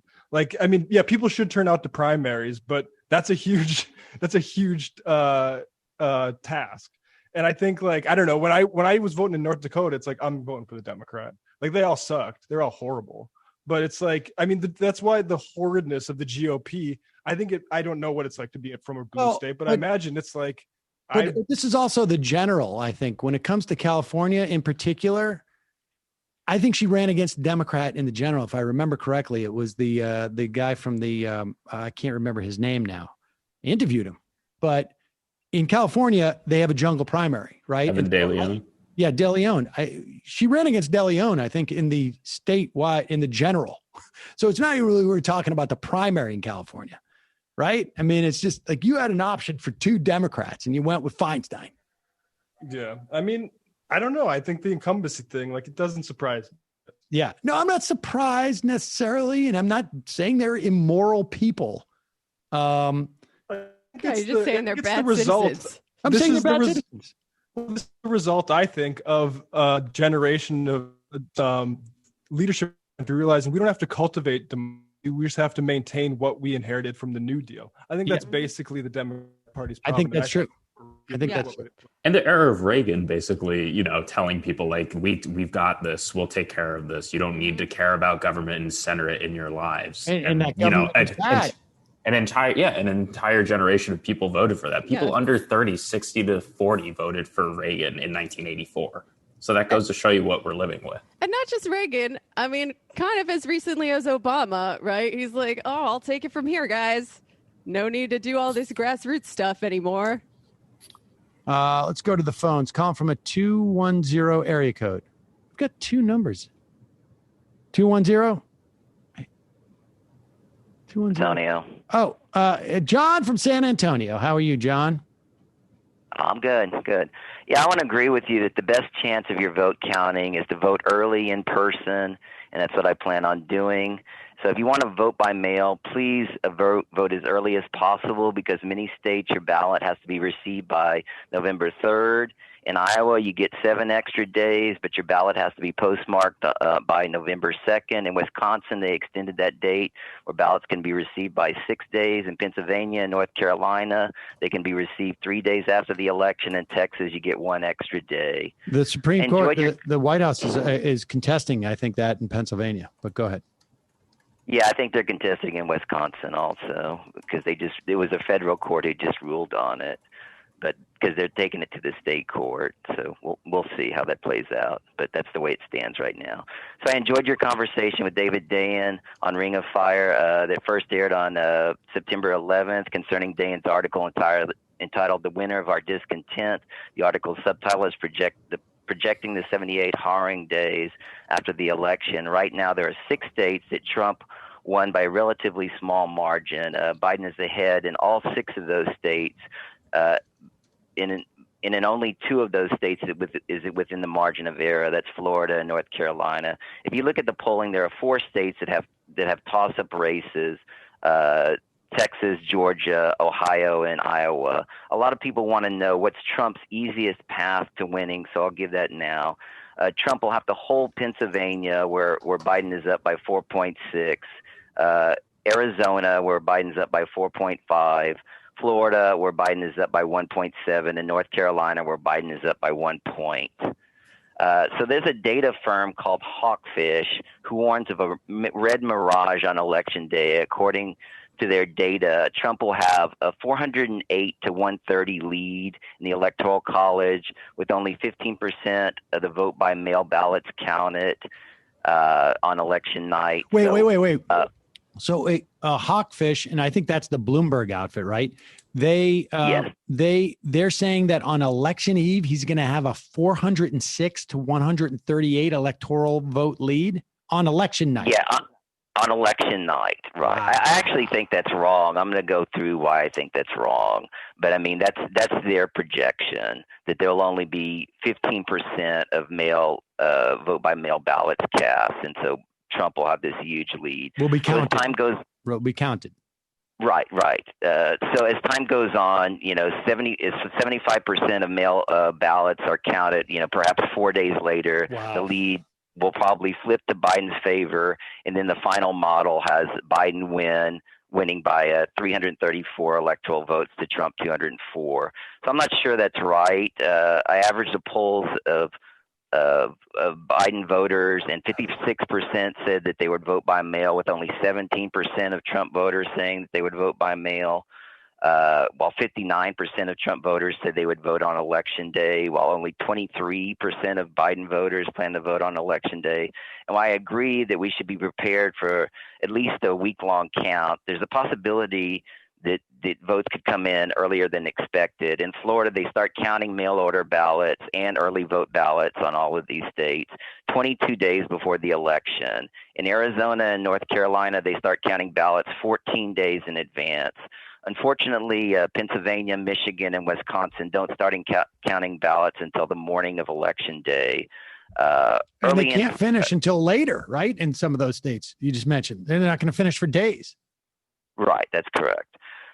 So early in-person vote totals, like I said, are also being counted. So one of my favorite poli-sci professors who I enjoy following on Twitter is Michael McDonald, teaches at the University of Florida. So he thinks that while technically many states don't start counting till Election Day, if Trump loses Florida, he'll have a very hard time winning. Unfortunately, Florida polls have been tightening. So also in Texas, they allow ballots to be counted on October 31st for jurisdictions over 100,000 people. So a lot of mail-order ballots will be counted by election night, and they will also skew Democratic, since it can't happen for smaller cities. So the big question on election night after that will Trump use the state to stop the count, the force of the state to stop the count, which I think Democrats should be telling election officials that if Barr and Trump declare a state of emergency, or they should be ignored, and the counting of votes should continue. A lot of people think that the Proud Boys and other heavily armed Trump supporters are going to try to shut down the count. But I see governors calling out their National Guard, and it's possible it's going to be very violent. God. I'll tell you something. If it is 408 to 131 on the night of the election, right? And I understand the dynamic here. It is going to be terrifying, because he's going to say, it's over. I won. I'm the president. Period. End of story. Stop counting. And it's going to be a mess. It's going to be a mess. Yeah, it's going to be a mess. But I mean, all of these states have laws that garner this. And so, I understand your point. Your point is that, I guess he's going to try to stop the vote, and there's going to be violence, and it's going to be chaos. But I mean, at the same time, I mean, these laws are in place. Yeah. And so, as long as the vote counts continue, I mean, it's an incredibly weak argument just on its merits to tell people that, all this ridiculous voter fraud that there's no evidence of, and also the whole idea that everything should be stopped because. Well, no, we don't need to stop everything, right? I need you to stop counting in West Palm Beach. I need you to stop counting in Macomb County. I need you to stop counting in Milwaukee. And I need you to stop counting in Philadelphia. Yeah, but I mean, I see the point you're making. I'm concerned, extremely concerned. Right. But I'm just saying, on the merits of the argument, it's a terribly weak argument. I mean, I agree. I agree. I mean, you look at like in the 23rd district, here in Texas, Will Hurd's district, they just had a Republican runoff to where one of the guys won by like 45 votes, and so of course there was a runoff. I mean, and there was a recount, and the same guy ended up winning by about the same amount, 45 votes. And this, it took a few weeks to do this recount. So, I mean, there is a whole history of this happening. I guess the most right. But it's a question. Yes, I agree. But it is a question of pressure. I'm not saying they're going to prevail. I'm saying it's a little bit scary. But John, you and I will at the very least have this conversation again on the day of the election, early in the day, and so that we can reiterate this point throughout the day. So, incidentally, if John is going to join us for our election coverage on the 3rd, is it? Yes, absolutely. At the 3rd, and that's when it starts. Like I said, it's probably going to go on. Right. Maybe we'll do that for weeks and weeks. All right, John, appreciate the call. Okay, thank you very much, sir. Bye-bye. Well, let's take. I don't know how he shows up on that call. Like that call number came up twice. Calling from a 516 area code. Who's this? Where are you calling from? Hey, Sam. This is Theo from New York. Can you hear me well? Theo from New York. What's on your mind? I wanted to call Thomas Frank from last week. He said something that was like, you guys were like missing something when he said the BLM protest didn't have an economic. Like they had great opportunity. Forgive me, I'm a little nervous. First time, long time. You're doing great. You're doing great. He said that BLM had great opportunity, but it wasn't economical. And I was like, I wanted you or somebody to say, well, actually, defund the police is, and this is, I think, a greater problem on the left where we don't know how to springboard off popular movements. Right. Whether it's like RBG, liberals caring about that. Like whatever it is, we can springboard and divert it to helping the broader left. Like BLM, defund the police is. Are you going to say something? Well, I know where you're going with this, and you're right. But go ahead. Yeah. So defund the police, which means is take the money from everybody knows take the money from the police department, put it into social services, therefore decreasing crime, which is economical, which you can sell to poor whites who hate the police, or who don't like the police, or go ahead. I think the point is that not everybody does know that. Defund the police is only half of the equation, right? No, but I get you. But saying that it's not economical is not necessarily a problem of the process itself. It's a problem of the messaging. Well, right, and I agree. And just to be clear, if you're talking about defunding the police and redeploying that money to things like social services, to support, to fighting poverty, to providing mental health care, to providing housing so that there isn't eviction. If you're redeploying that funds, it is an argument for economic support. It is an economic populist message Avenue, yeah. In some respects. I mean, it's a dual message, and I think to a certain extent, the messaging does not communicate that. And for some people, I think it's different. I think, from the perspective of people who want to abolish the police, the primary directive is abolishing the police as opposed to redistributing some of the cash, right? Like, it would not be enough. Nope. Let's put it this way. If I'm a subscriber to MMT and the government could say, federal government, look, you keep the police departments the exact same size, but we're going to sink, I don't know, 2 times what you would take from the police department and put it into these other social services. Right, but that's in terms of like, what do we have broad support for? Like, nobody knows about MMT. Nobody even has any idea. Right. No, I agree. We have people in the streets. We have the movement. We have the energy. And like, some leftists were like, I don't know, these they could, like, every single mass movement instance, I don't care how liberal or how radical it is, the left needs to know how to get fully behind it and get out in the street. Everybody, all your neighbors should know what defund the police is. That's what I do. I go, hey, have you heard about this? Oh, it sounds crazy. Oh, this is what it actually means. Every leftist should not equivocate at all about any single type of mass movement, because the number one thing people talk about is apathy. Apathy. We have liberals in the streets, whether it's quote unquote pink P-word hats, or you have BLM abolish, and even abolish can go into economic in terms of transformative justice, because right. But basically what I'm saying is we have to be able to take any single piece of popular movement and don't equivocate at all and just run behind it and take it. Because after Bernie said, you understand what I'm saying? Yeah, take the energy where you find it and direct it in the way that you want to. I agree with that. Yeah, I agree with this. I see a lot of people on the left just upset that energy is spent in a certain way that they wouldn't spend it themselves. And right. Yeah, I totally agree with the call. That's exactly right. Yeah, any kind of mass mobilization that gets people involved is a good thing and can be leveraged for progress economically and otherwise.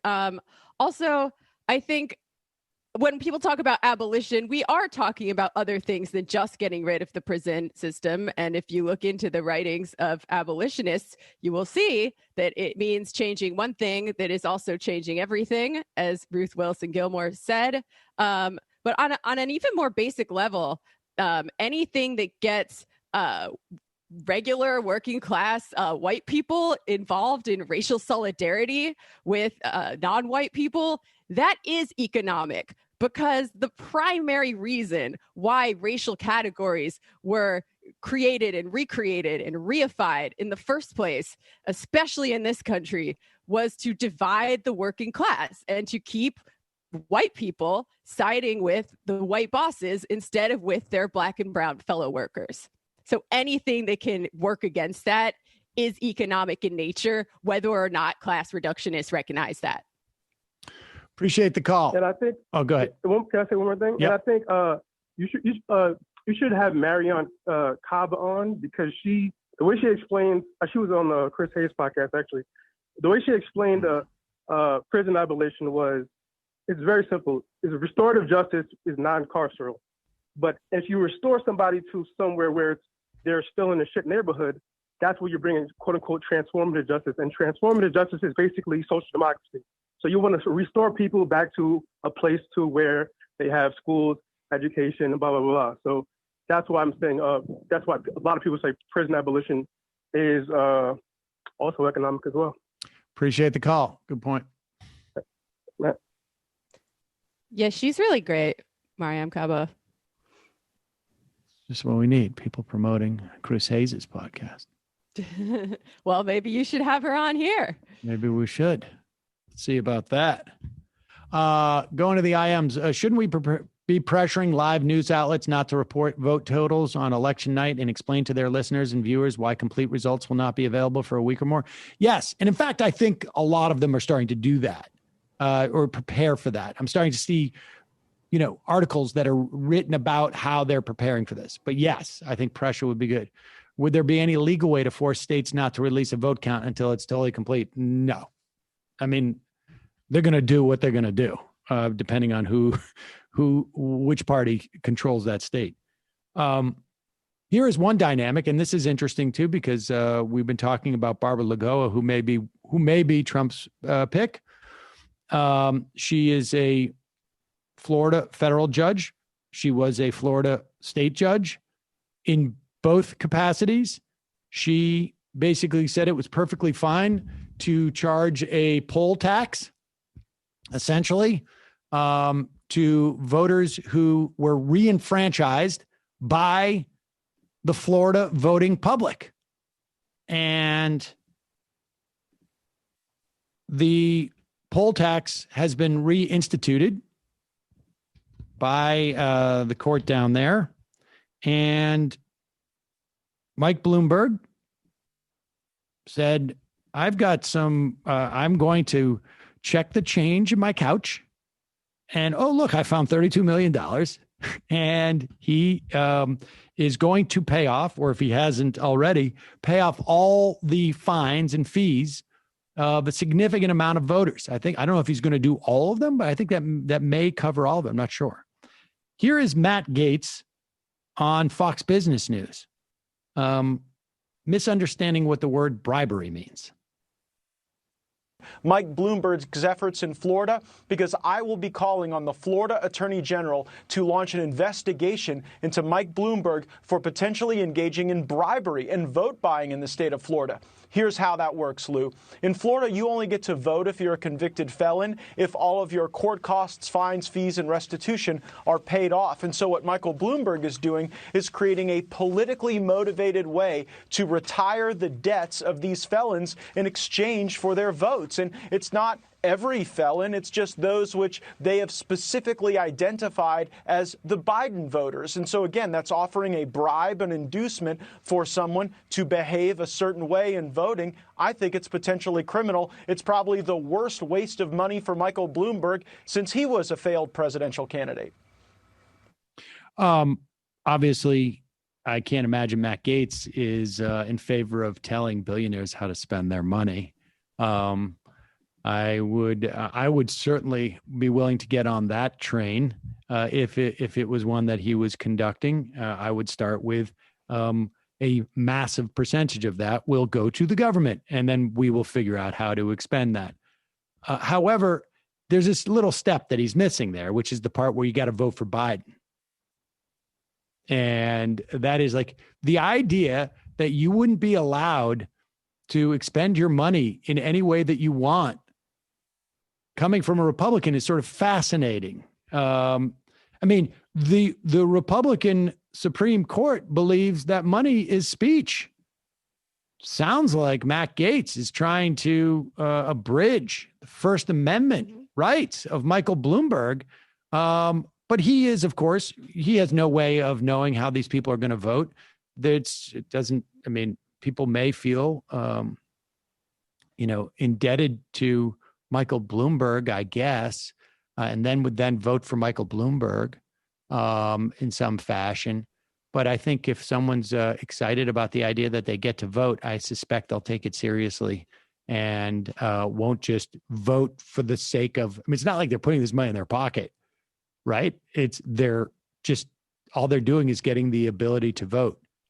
Yeah. And also, it's not like they have to sign an affidavit saying that they'll vote for Joe Biden, right? He's selectively helping out the people who seem like they will, which is different than bribery. It's more like favoritism. It's not bribery. It's like literally it is. And if the idea of, it's also sort of grotesque, the idea that like your ability to vote is something of like commercial value as opposed to just simply your basic right. Well, that's the step that Gaetz couldn't skip over, which is like in Florida, we do this crazy medieval thing where we have people pay their legal fees. Yes, exactly. We still believe in a poll tax in Florida. And so the idea that someone would get in between, and then of course it's also, is Pam Bondi still the, Pam Bondi still she's not the attorney general there anymore. No, she's not. She's the one who stopped pursuing a criminal case against Donald Trump when she got a $25,000 campaign donation. That would be a little bit awkward.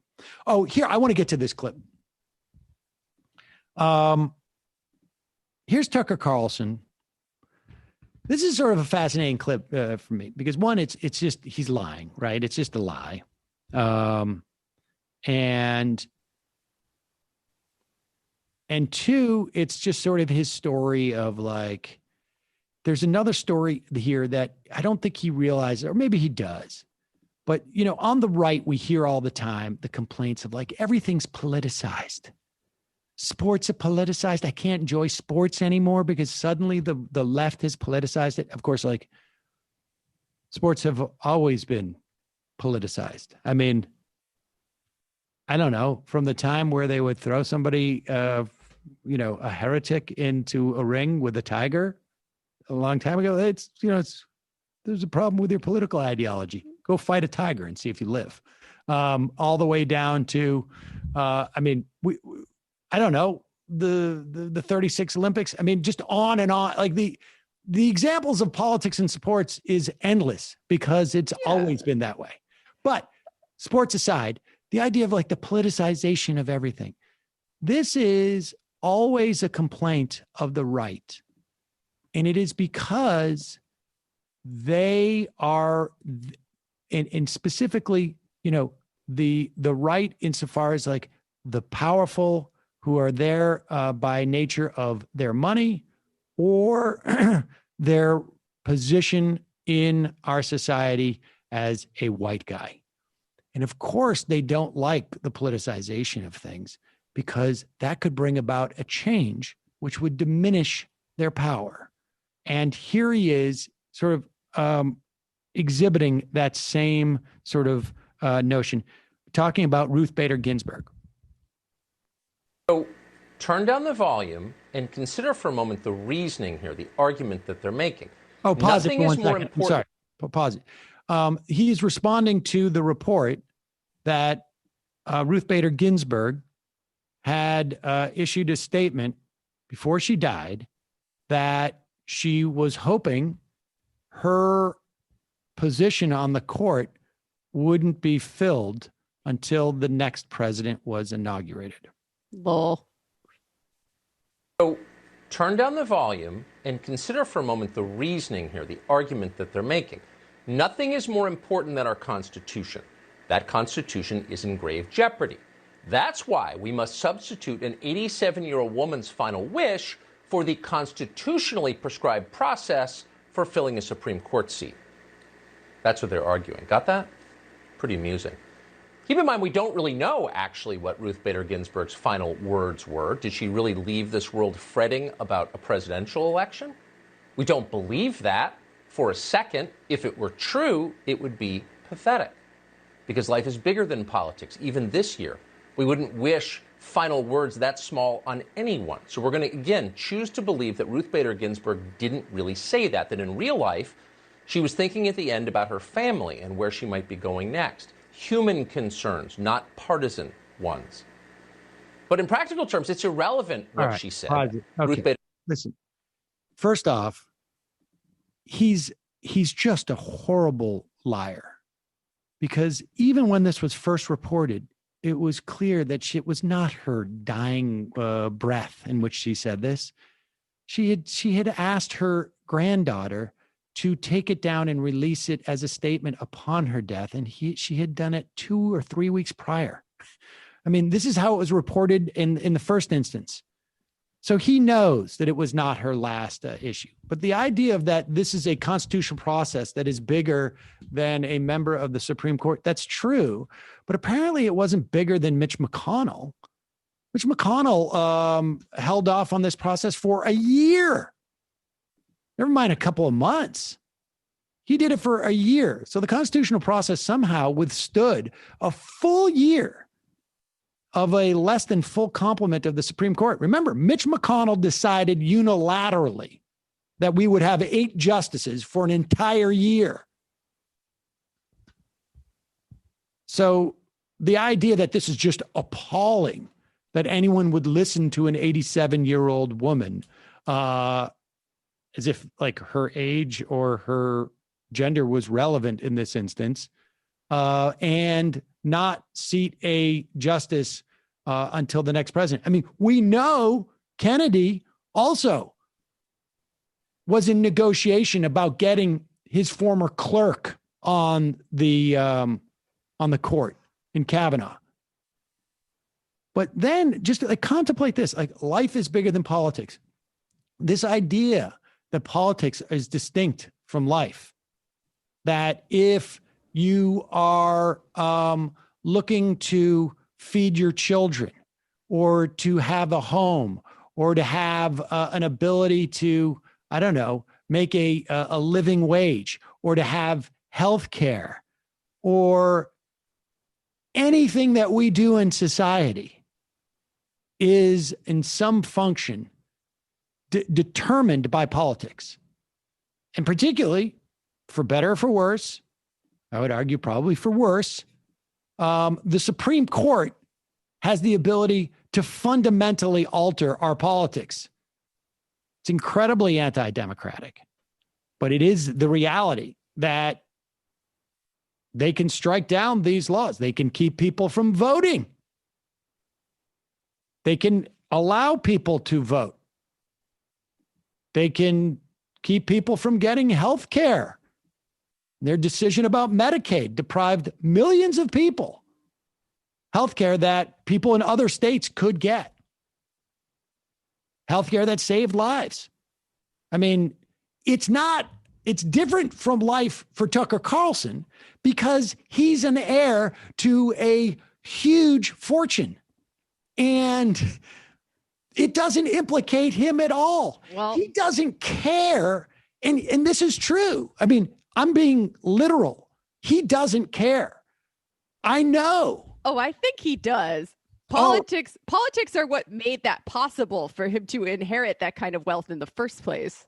I think, well, I don't think he recognizes that. I honestly think he's just like, I'm making money at this job.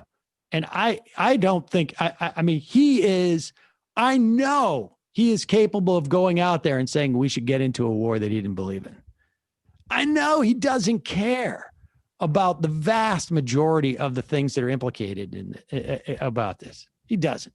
Well, when certain people are on, he acts as if he wasn't a supporter of the Iraq War, for instance. Oh, I know. I mean, I know that at least during the war, when he would walk off the set on CNN, I've told this story many times before, have a cigarette, talk about how he didn't really care about the Iraq War at all, but was willing to cheerlead it.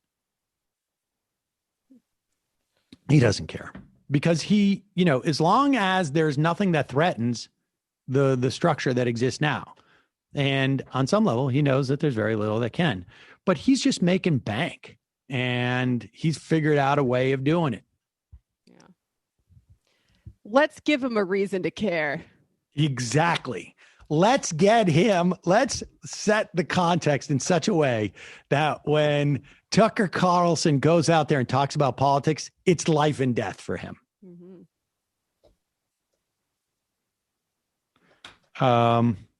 Let's go to the IMs. Rick Mahurin. 200 days since the first temporary relief bill passed, over 40 days since it expired. There is not going to be any coronavirus relief bill. Jake Tapper should just calm down. We're going to get state and municipal funding. Believe me. That was a reference, of course, to Nancy Pelosi, ladies and gentlemen. This is quite good. Michael Schur wanted to find out why people aren't wearing masks at a Trump rally. And I don't know. Let's watch this. Why do you not wear a mask? Because it's a lot more about just safety. It's actually about control.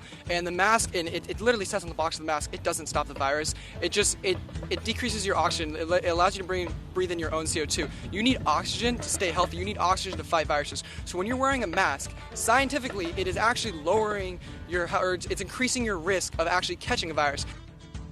Pause it for 1 second.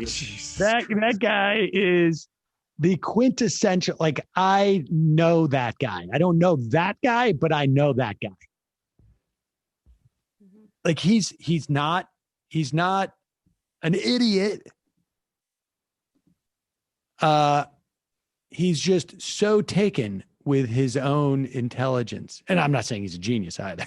He's a little bit anxious about it, though, too. I think you can tell. Well, because he's got the microphone there, and people get nervous in front of a microphone. I can understand that. But he is geared up. Like, he's got this down.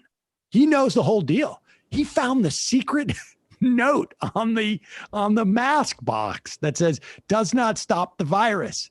Yeah, the Only conspirators makes you really, sicker. Yeah. The conspirators really overlooked that part. Like, should have taken that off the. Why would you put that on the box? We're trying to do control. That's like putting on there, this is only for social control. You idiots.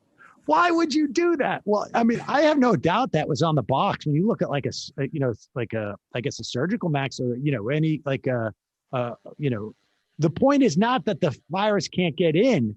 It's that your droplets can't be broadcast out and infect other people as easily.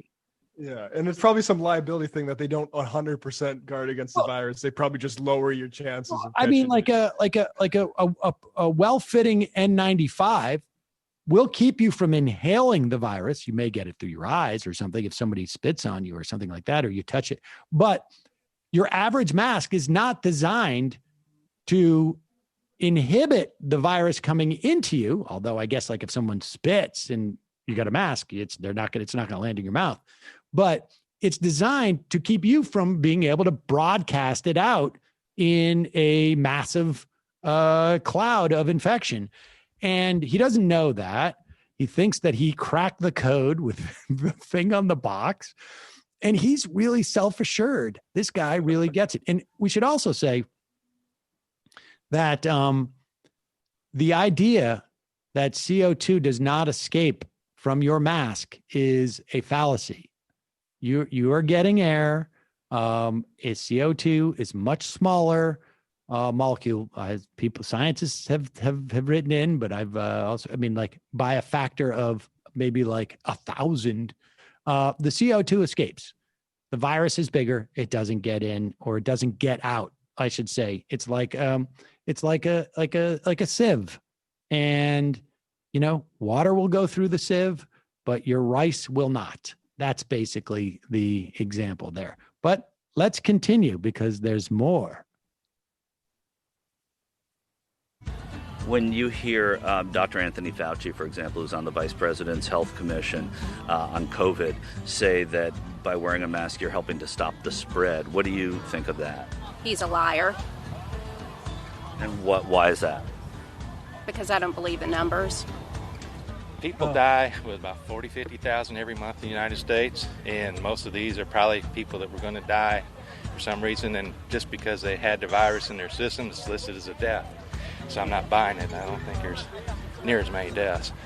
No, sir. Pause it for 1 second. Okay, we should say this is an evangelicals for Trump rally that Michael Schur went to. We have statistics that the year-over-year deaths are much higher, obviously, than they have been in the past. And that is even considering the fact that, a lot of activities when we were mostly shut down were inhibited. And so, you didn't have as many car accidents, et cetera, et cetera.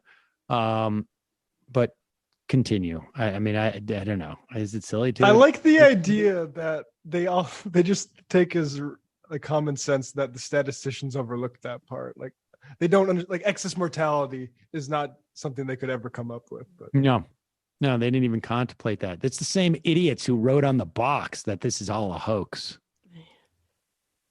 I don't plan to. I know 2 people that have died from COVID, so I know the virus is real. But if someone is in such dire condition that they are afraid that they're going to catch it, they need to stay at home anyhow. because, and I'd say that to my mother. In fact, my mother's 94 years old. But what it was, you mentioned it. What if you could actually bring it to her? Does that give you concern that you should wear a mask around her ever? Well, no, I don't. Because, like I said, I think that they've blown the entire thing out of proportion. What do you think of the president's handling of the coronavirus? I think he's done a fabulous job. Trump has done all he could do. They tried to stop everything he tried to do. Yeah, I mean, what can you do? I mean, it's something that it's kind of snuck in here. You can't see it. I think he's done a lot better than, the previous administration did with the N1H1. But it's not his fault what's going on with this coronavirus. He has nothing to do with what's going on. It happened. He's trying to fix it. That's all you can do is try to fix the problem. And I don't believe in wearing a mask. It don't do you a bit of good. It's just a way to avoid getting harassed by people. It doesn't really serve that much of a purpose in terms of stopping the spread of the disease. It's not you're not going to die from it, most likely. I think he's doing everything that he can do. But I don't go places where you got to wear a mask. Just because you don't want to have to do that? Because I don't want to get in a fight with somebody, to tell you the truth. And what would the fight be? What would the I fight hope be? you're editing this. What would the fight be about? Running their mouth. I don't ask you why you got your mask on. Don't ask me why I don't have my mask on. Well, it's my job to ask questions. I'm sorry. But I'm just saying in general. I might be more interested if I was Michael Schur in having two microphones. I don't know if I would want to do the "Hi, how are you?" Yeah. Oh, hey, I don't know. I mean, hopefully he was wearing a mask. I think he was. I would guess astronaut hazmat suit. Yeah. I mean, white evangelicals are a pretty big problem, I will say. Like, if you look at, people want to wring their hands over white working class people voting against their own interests. If you take out the white evangelicals, that trend almost doesn't exist. Like, I've seen the polls. I don't have them in front of me, but it's crazy. There's also like white Catholics that act a lot like white evangelicals. You should probably tack on to that. Yeah. And I mean, I think for a lot of those people, their own interests, their own interests are not necessarily economic in their minds. That their own interests. Well, yeah, they're not if they're voting for Republicans. Right. But that doesn't change. I mean, to the degree that objective interests exist, they are not voting for them.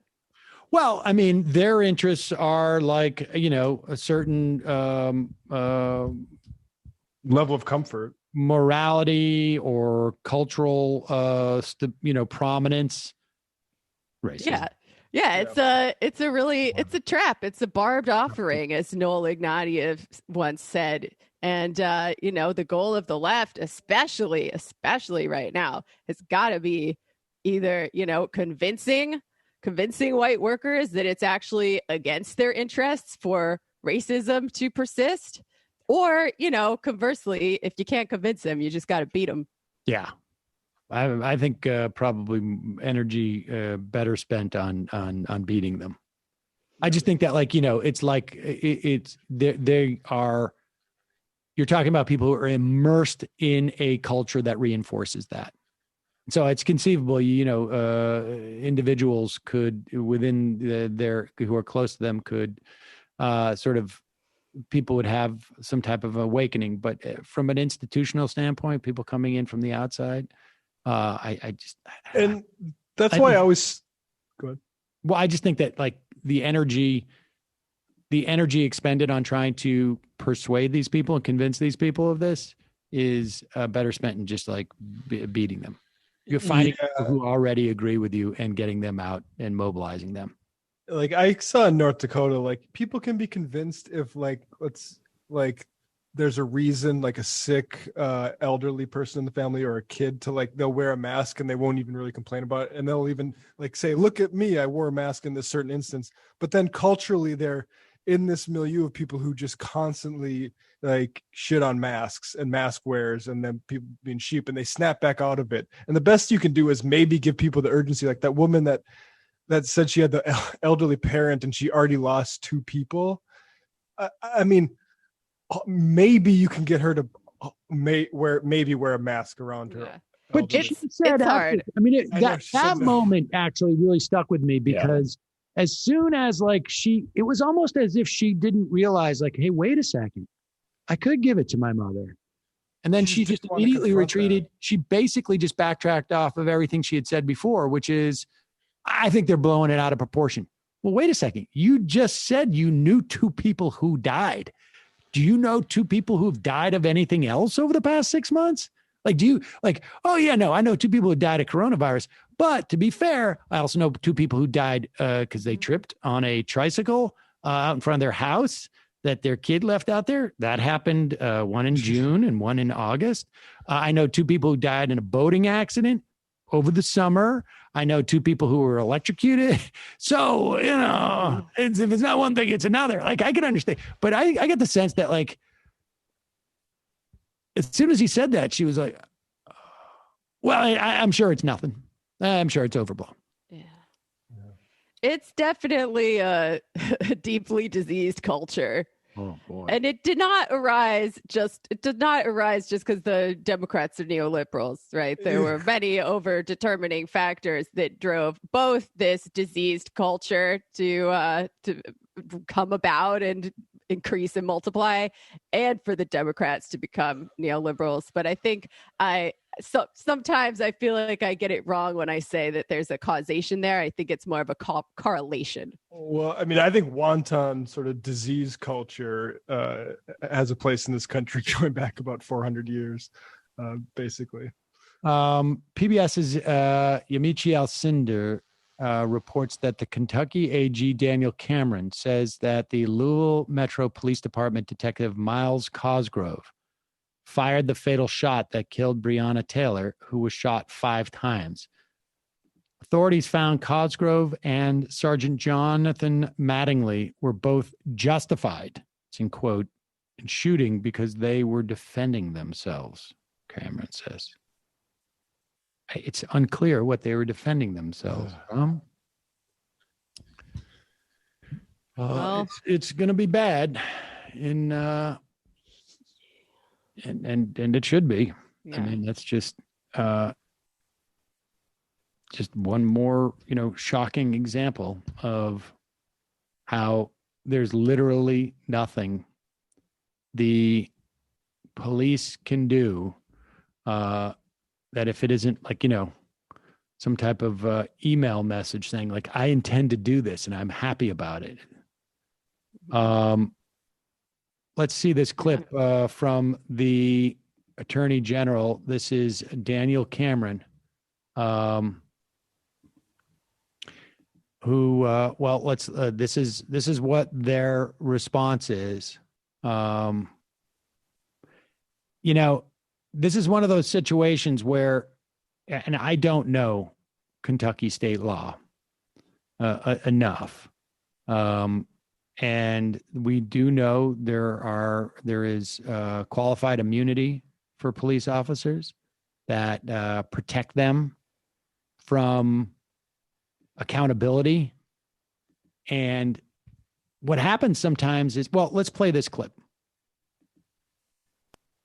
So, the family and those who support them in the community, because based on what you're saying today, the grand jury basically found that none of the officers involved are directly responsible for Breonna Taylor's death. Well, as I said from the beginning, and I appreciate that question, this is a tragedy. And sometimes the criminal law is not adequate to respond to a tragedy.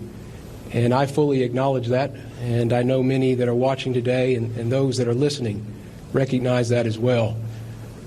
But the response is that the grand jury was given all of the evidence, presented all of the information, and ultimately made the determination that Detective Hankinson was the one to be indicted. To be clear, did your special prosecutors make a recommendation to the grand jury? Grand jury proceedings are secret, and so I'm not going to get into the specifics of details about that. proceeding. What I will say is that we presented all of the information, and they ultimately made a determination about whether to charge. In this instance, they decided to indict Detective Hankinson. One question. That was Attorney General Cameron, who Daniel Cameron, who served as Mitch McConnell's legal counsel at one point. I mean, I guess it's conceivable that the law is limited in its capacity to deal with this.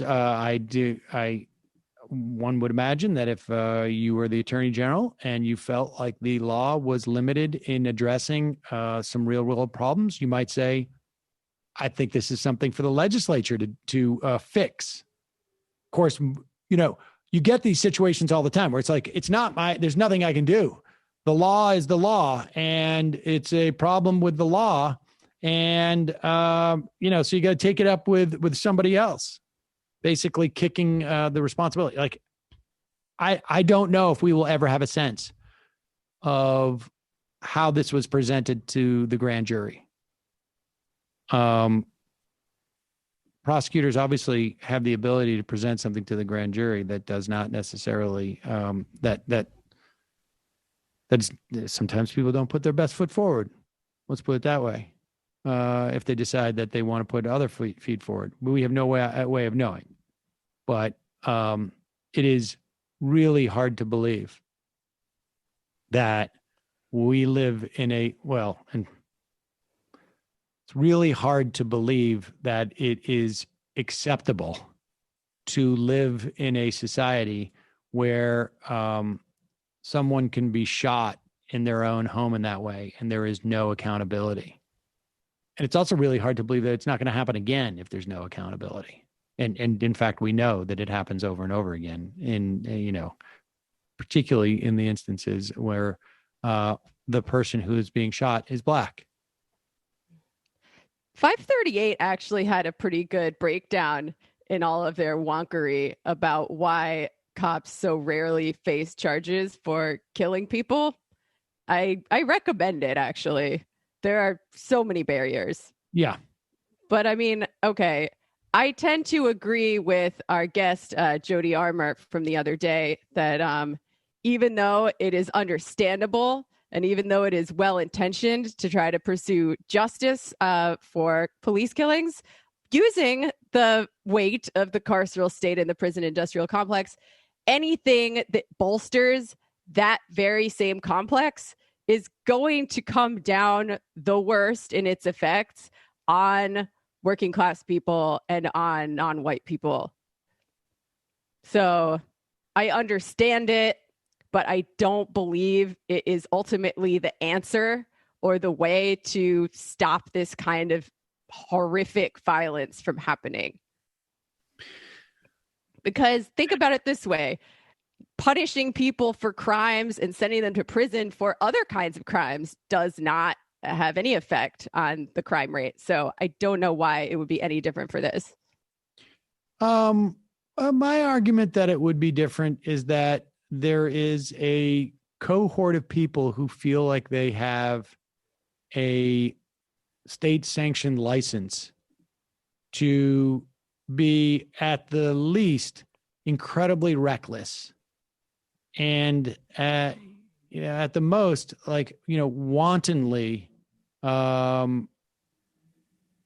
predatory in some respects, and that if these are agents of the state, and if the state in any way, which is literally paying them to do this,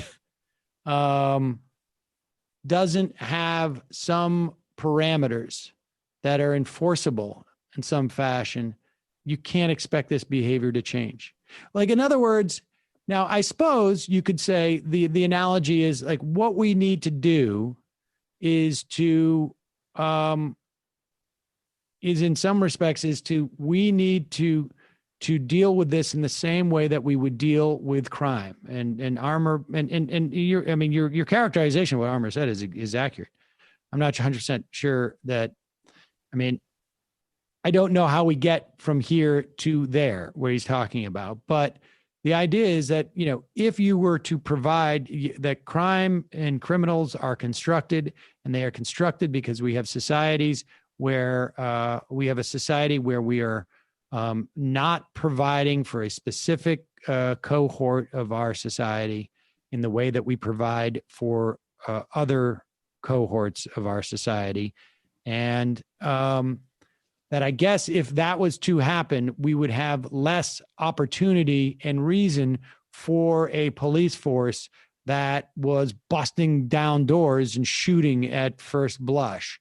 But I think, I don't know.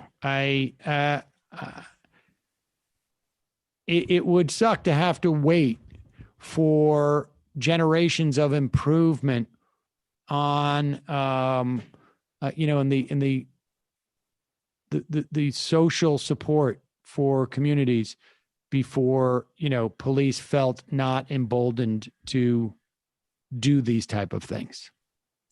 Well, I think regardless of the level of social support or non-support, that does not justify the existence of the prison industrial complex and of the police in the way that they operate. I think we need to let go of the idea that the police deal with crime effectively, because they don't. And we need to let go of the idea that prisons produce justice and that this system exists to produce justice, because it doesn't. It exists to oppress people, and it exists to keep surplus populations in line. It exists to oppress specifically the people who have been discarded by the mainstream capitalist economy. I also would like to see the data, because I think it's conceivable that actually holding police to account does actually diminish shootings. I'm not talking about training. I'm talking about prosecution.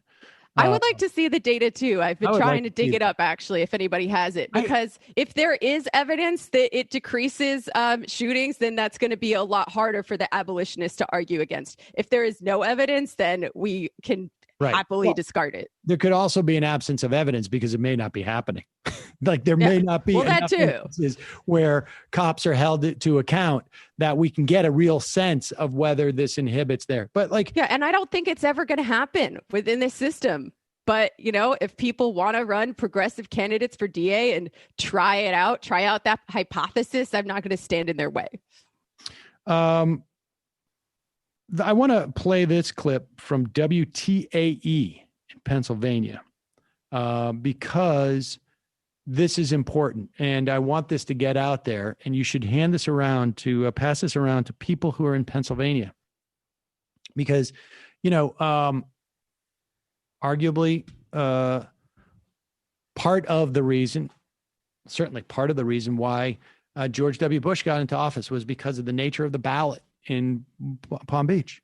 Pat Buchanan got a lot more votes than he probably should have from a lot of older Jewish people who are aware that Pat Buchanan is, not a big Jew fan. Come on, guys. And but this is a local Pennsylvania news report on this new ruling in Pennsylvania. It is different than it was in June for the primary. So this is very important for you to know if you are voting in Pennsylvania by mail. Pass it around. Pass it around if you know anybody who's voting by mail in Pennsylvania. Play this. Over 2 million Pennsylvanians and rising have requested a mail-in ballot. Last week, the state Supreme Court issued a ruling that if you don't place your actual ballot inside of this so-called secrecy envelope, your vote won't count.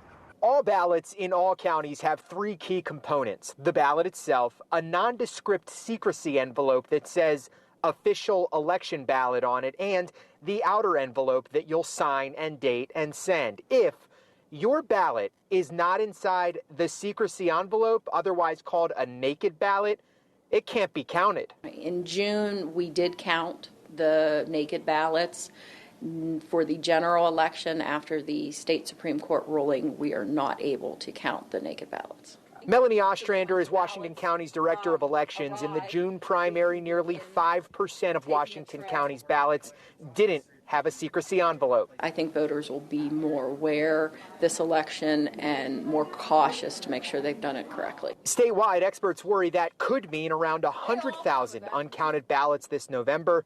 President Trump won Pennsylvania by 44,000 votes in 2016. It's an easy mistake to make, right? Suzanne Almeida is with Common Cause, a voting rights group that opposes this decision.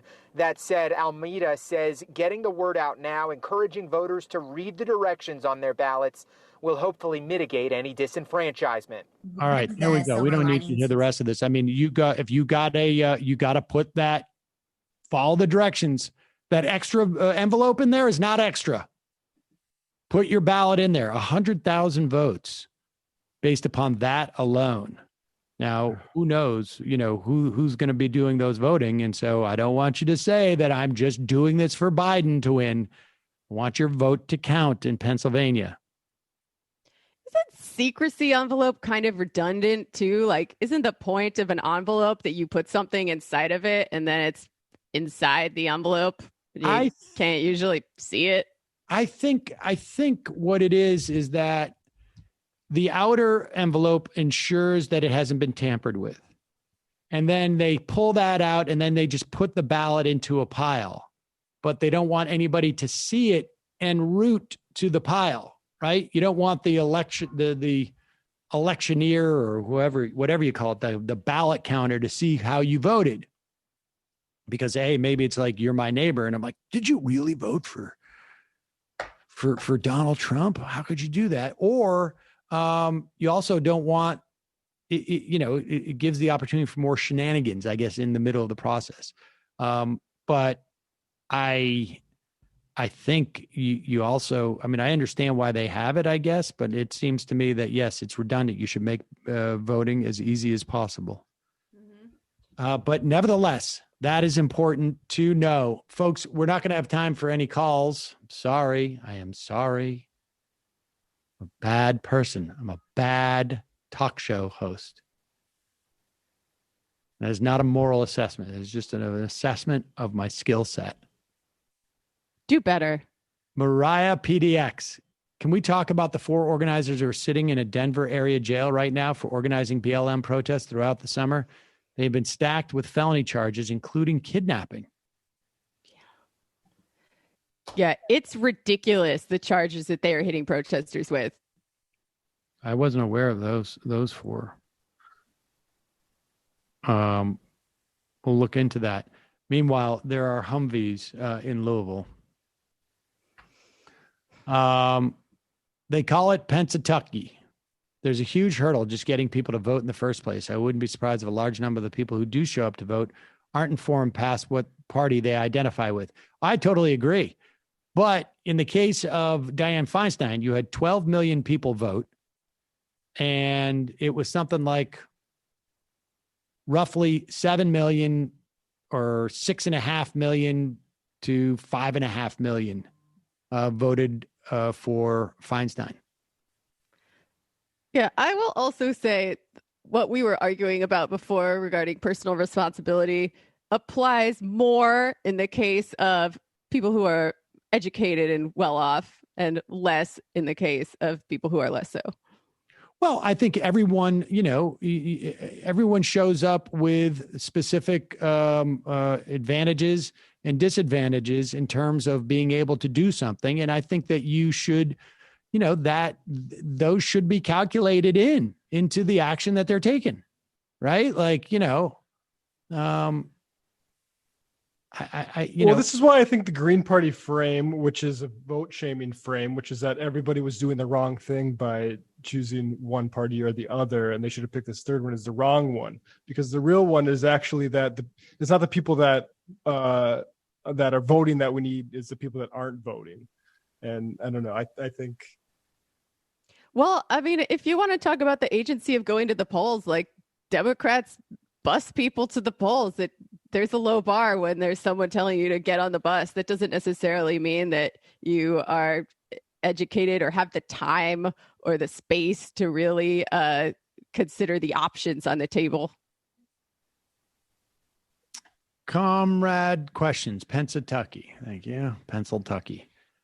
Jen X Johnson, Moon Township is west of Pittsburgh, actually near the airport. Oh, that would, that's not between Philadelphia and Pennsylvania, I guess.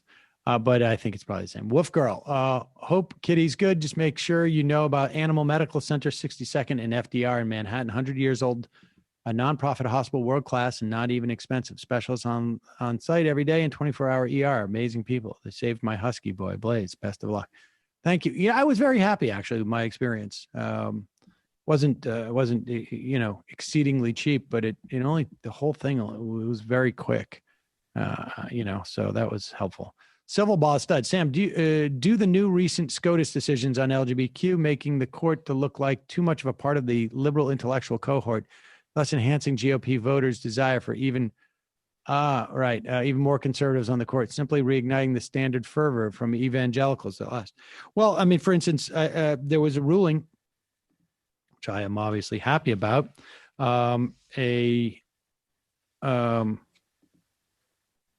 trans boy, he's now a man, I guess, 20, because he was going to high school, and this is back in 2015, a U.S. Court of Appeals for the Fourth Circuit ruled that a student, Gavin Grimm, who was a teenager when he first took his Virginia school district to court in 2015 to enforce his right to use the boys' bathroom. He's now 20 years old. He's continued to press the case. And in a 2-1 decision, the court rejected the school board's argument that a policy prohibiting transgender students from using the bathroom that matched their gender identity was needed to protect student privacy. So in other words, they found that such policy amounted to sex-based discrimination in violation of the U.S. Constitution, Equal Protection in Title IX. So they are basically supporting a trans person's right to identify their gender and use a bathroom that is consistent with that identification. So you go in there and apparently vape. That's what the kids are doing now.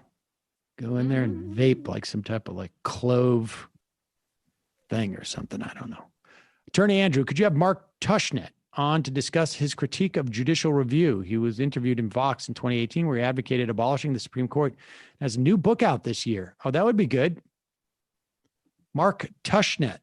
There was another guy I just read about, Moylan, I think it is, who had a similar argument. I don't know if he has a book.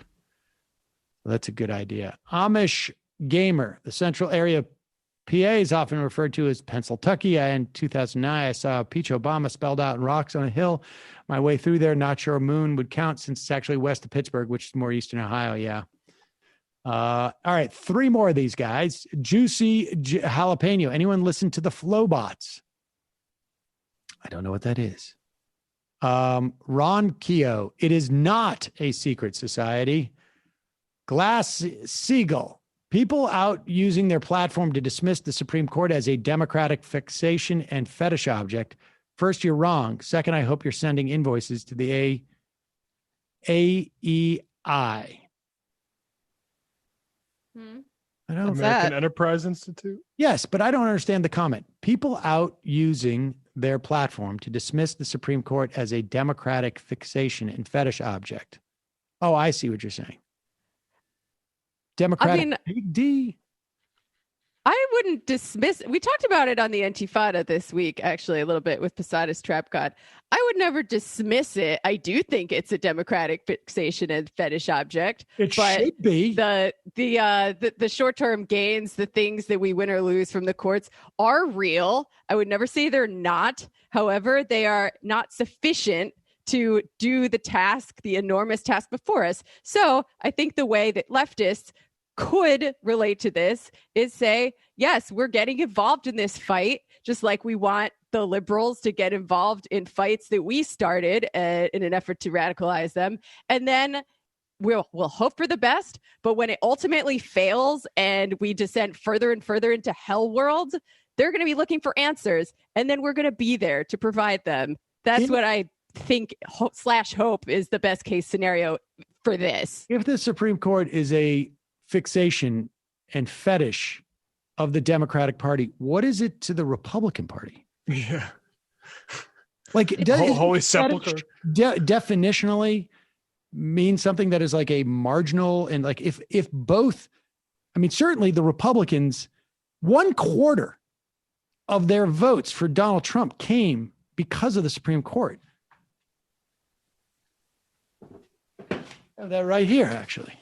1/4 of Republicans voted for Trump to get Supreme Court picks. It is, we should be so lucky in the Democratic Party that we have that level of fixation and I don't know, you call that a fetish. Well, I think the idea that the courts are everything, right?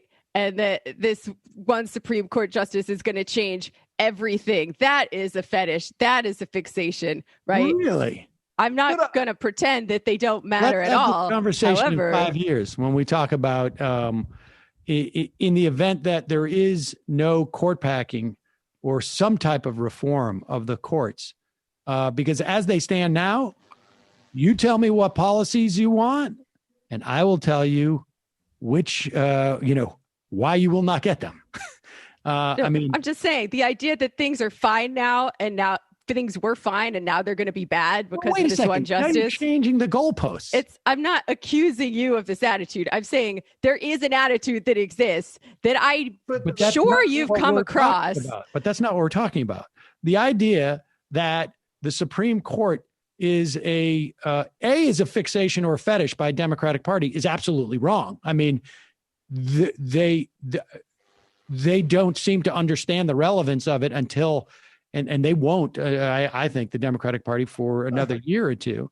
I mean, look at what Barack Obama did. He did not, look, there was a lot of obstruction, but he did not aggressively fill he just didn't have nominees. And he controlled that problem. Not even close to paying the relevance of it. And I would just say, like, it is not misplaced to be fixated and fetishize the Supreme Court. It is an undemocratic institution, but it is going to control so much of our ability to provide material benefits to people that I think let's have this conversation in 5 years. Yeah, I just don't think that IM was defined enough to really understand even what they were saying. Like, if it's a narrow critique on the whole notorious RBG mythology, then yeah, sure, that stuff's ridiculous. But like, I honestly don't even know who's criticizing liberals for what fetishizing. Like, the criticism is on the other other way, not taking it seriously enough. I in my generous reading, I understand where they're coming from, but maybe they should IM again and be more specific, and then we can fight about that. They're suggesting there are people out who are using their platform to dismiss the Supreme Court as a democratic fixation and fetish object. And he's saying, or she's saying, that is a wrong assessment, and also implying that is exactly what the American Enterprise Institute wants you to do, because all of your policies, all of them, are going to be subject to scrutiny by the Supreme Court and the federal judiciary, to be fair. Right? Like, I don't care what you want in terms of housing. I don't care what you want in terms of job guarantees, UBI. I mean, you name a policy. I mean, this is why FDR had to threaten court packing in the first place. Like, I don't even like to allow Social Security. I don't like to grant that liberals are like this, though. Like, Ian Millhiser has been like railing against the Supreme Court for like 20 years. He's not like a Jacobin leftist. No, so I think what this is. Yes. No, I think what he's referring to is not that people perceive this as he's not saying that there are people out there saying that people have this romantic notion of the Supreme Court. What the IMer is saying is that there are people who are diminishing the relevance of the court in the context of our politics that are both wrong and also doing the bidding of the most ugly of the corporatist capitalists. Yeah, I mean, I agree with that. The Federalist Society certainly thinks there's value to be had there. Oh my God. And the AIE does too. I mean, that's where it's all happening. You talk about whatever it is, the banks, the it's all the judiciary in this country. And it's, and I, like you say, Ian Millhiser, one of the first to say, like, too much power in the Supreme Court. It is a joke, anti-democratic, blah, blah, blah. But the fact is it's real. It exists. And it has an incredible ability to shut down everything from campaign it has campaign finance laws into, like I say, providing health care for people. I mean, there is no Medicare for all. I can't even list all the things that they have the ability to quash, and not even one at a time. They have the ability to do it wholesale. I mean, when the Chevron doctrine is essentially killed, we have no regulatory state anymore. We have only the ability of corporations to essentially do whatever they want. I mean, it was the Supreme Court that brought us child labor laws. I mean, it was, it's like it goes on and on. I agree with you partially. The only other thing I'll say about this is if this is a subtweet about, I don't know, someone specific, don't be a coward. Say it out loud. Then we can have that discussion, it's probably on Twitter. To something specific. All right. That was not the final IM. This is now going to be the final IM.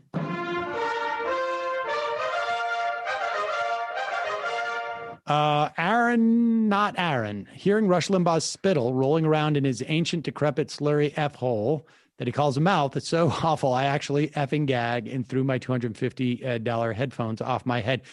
It does sound like he's got a problem with his teeth staying in. We really need to call a spade with these far-right colostomy bags. Amy C. Barrett is a religious fundamentalist extremist, vanilla ISIS. All right, folks. Jamie, Matt, Brendan, good job today. See you tomorrow. It might take all the strength I got to get to where I want, but I know somehow I'm gonna get there. I wasn't looking when I just got caught between the truth and the lie.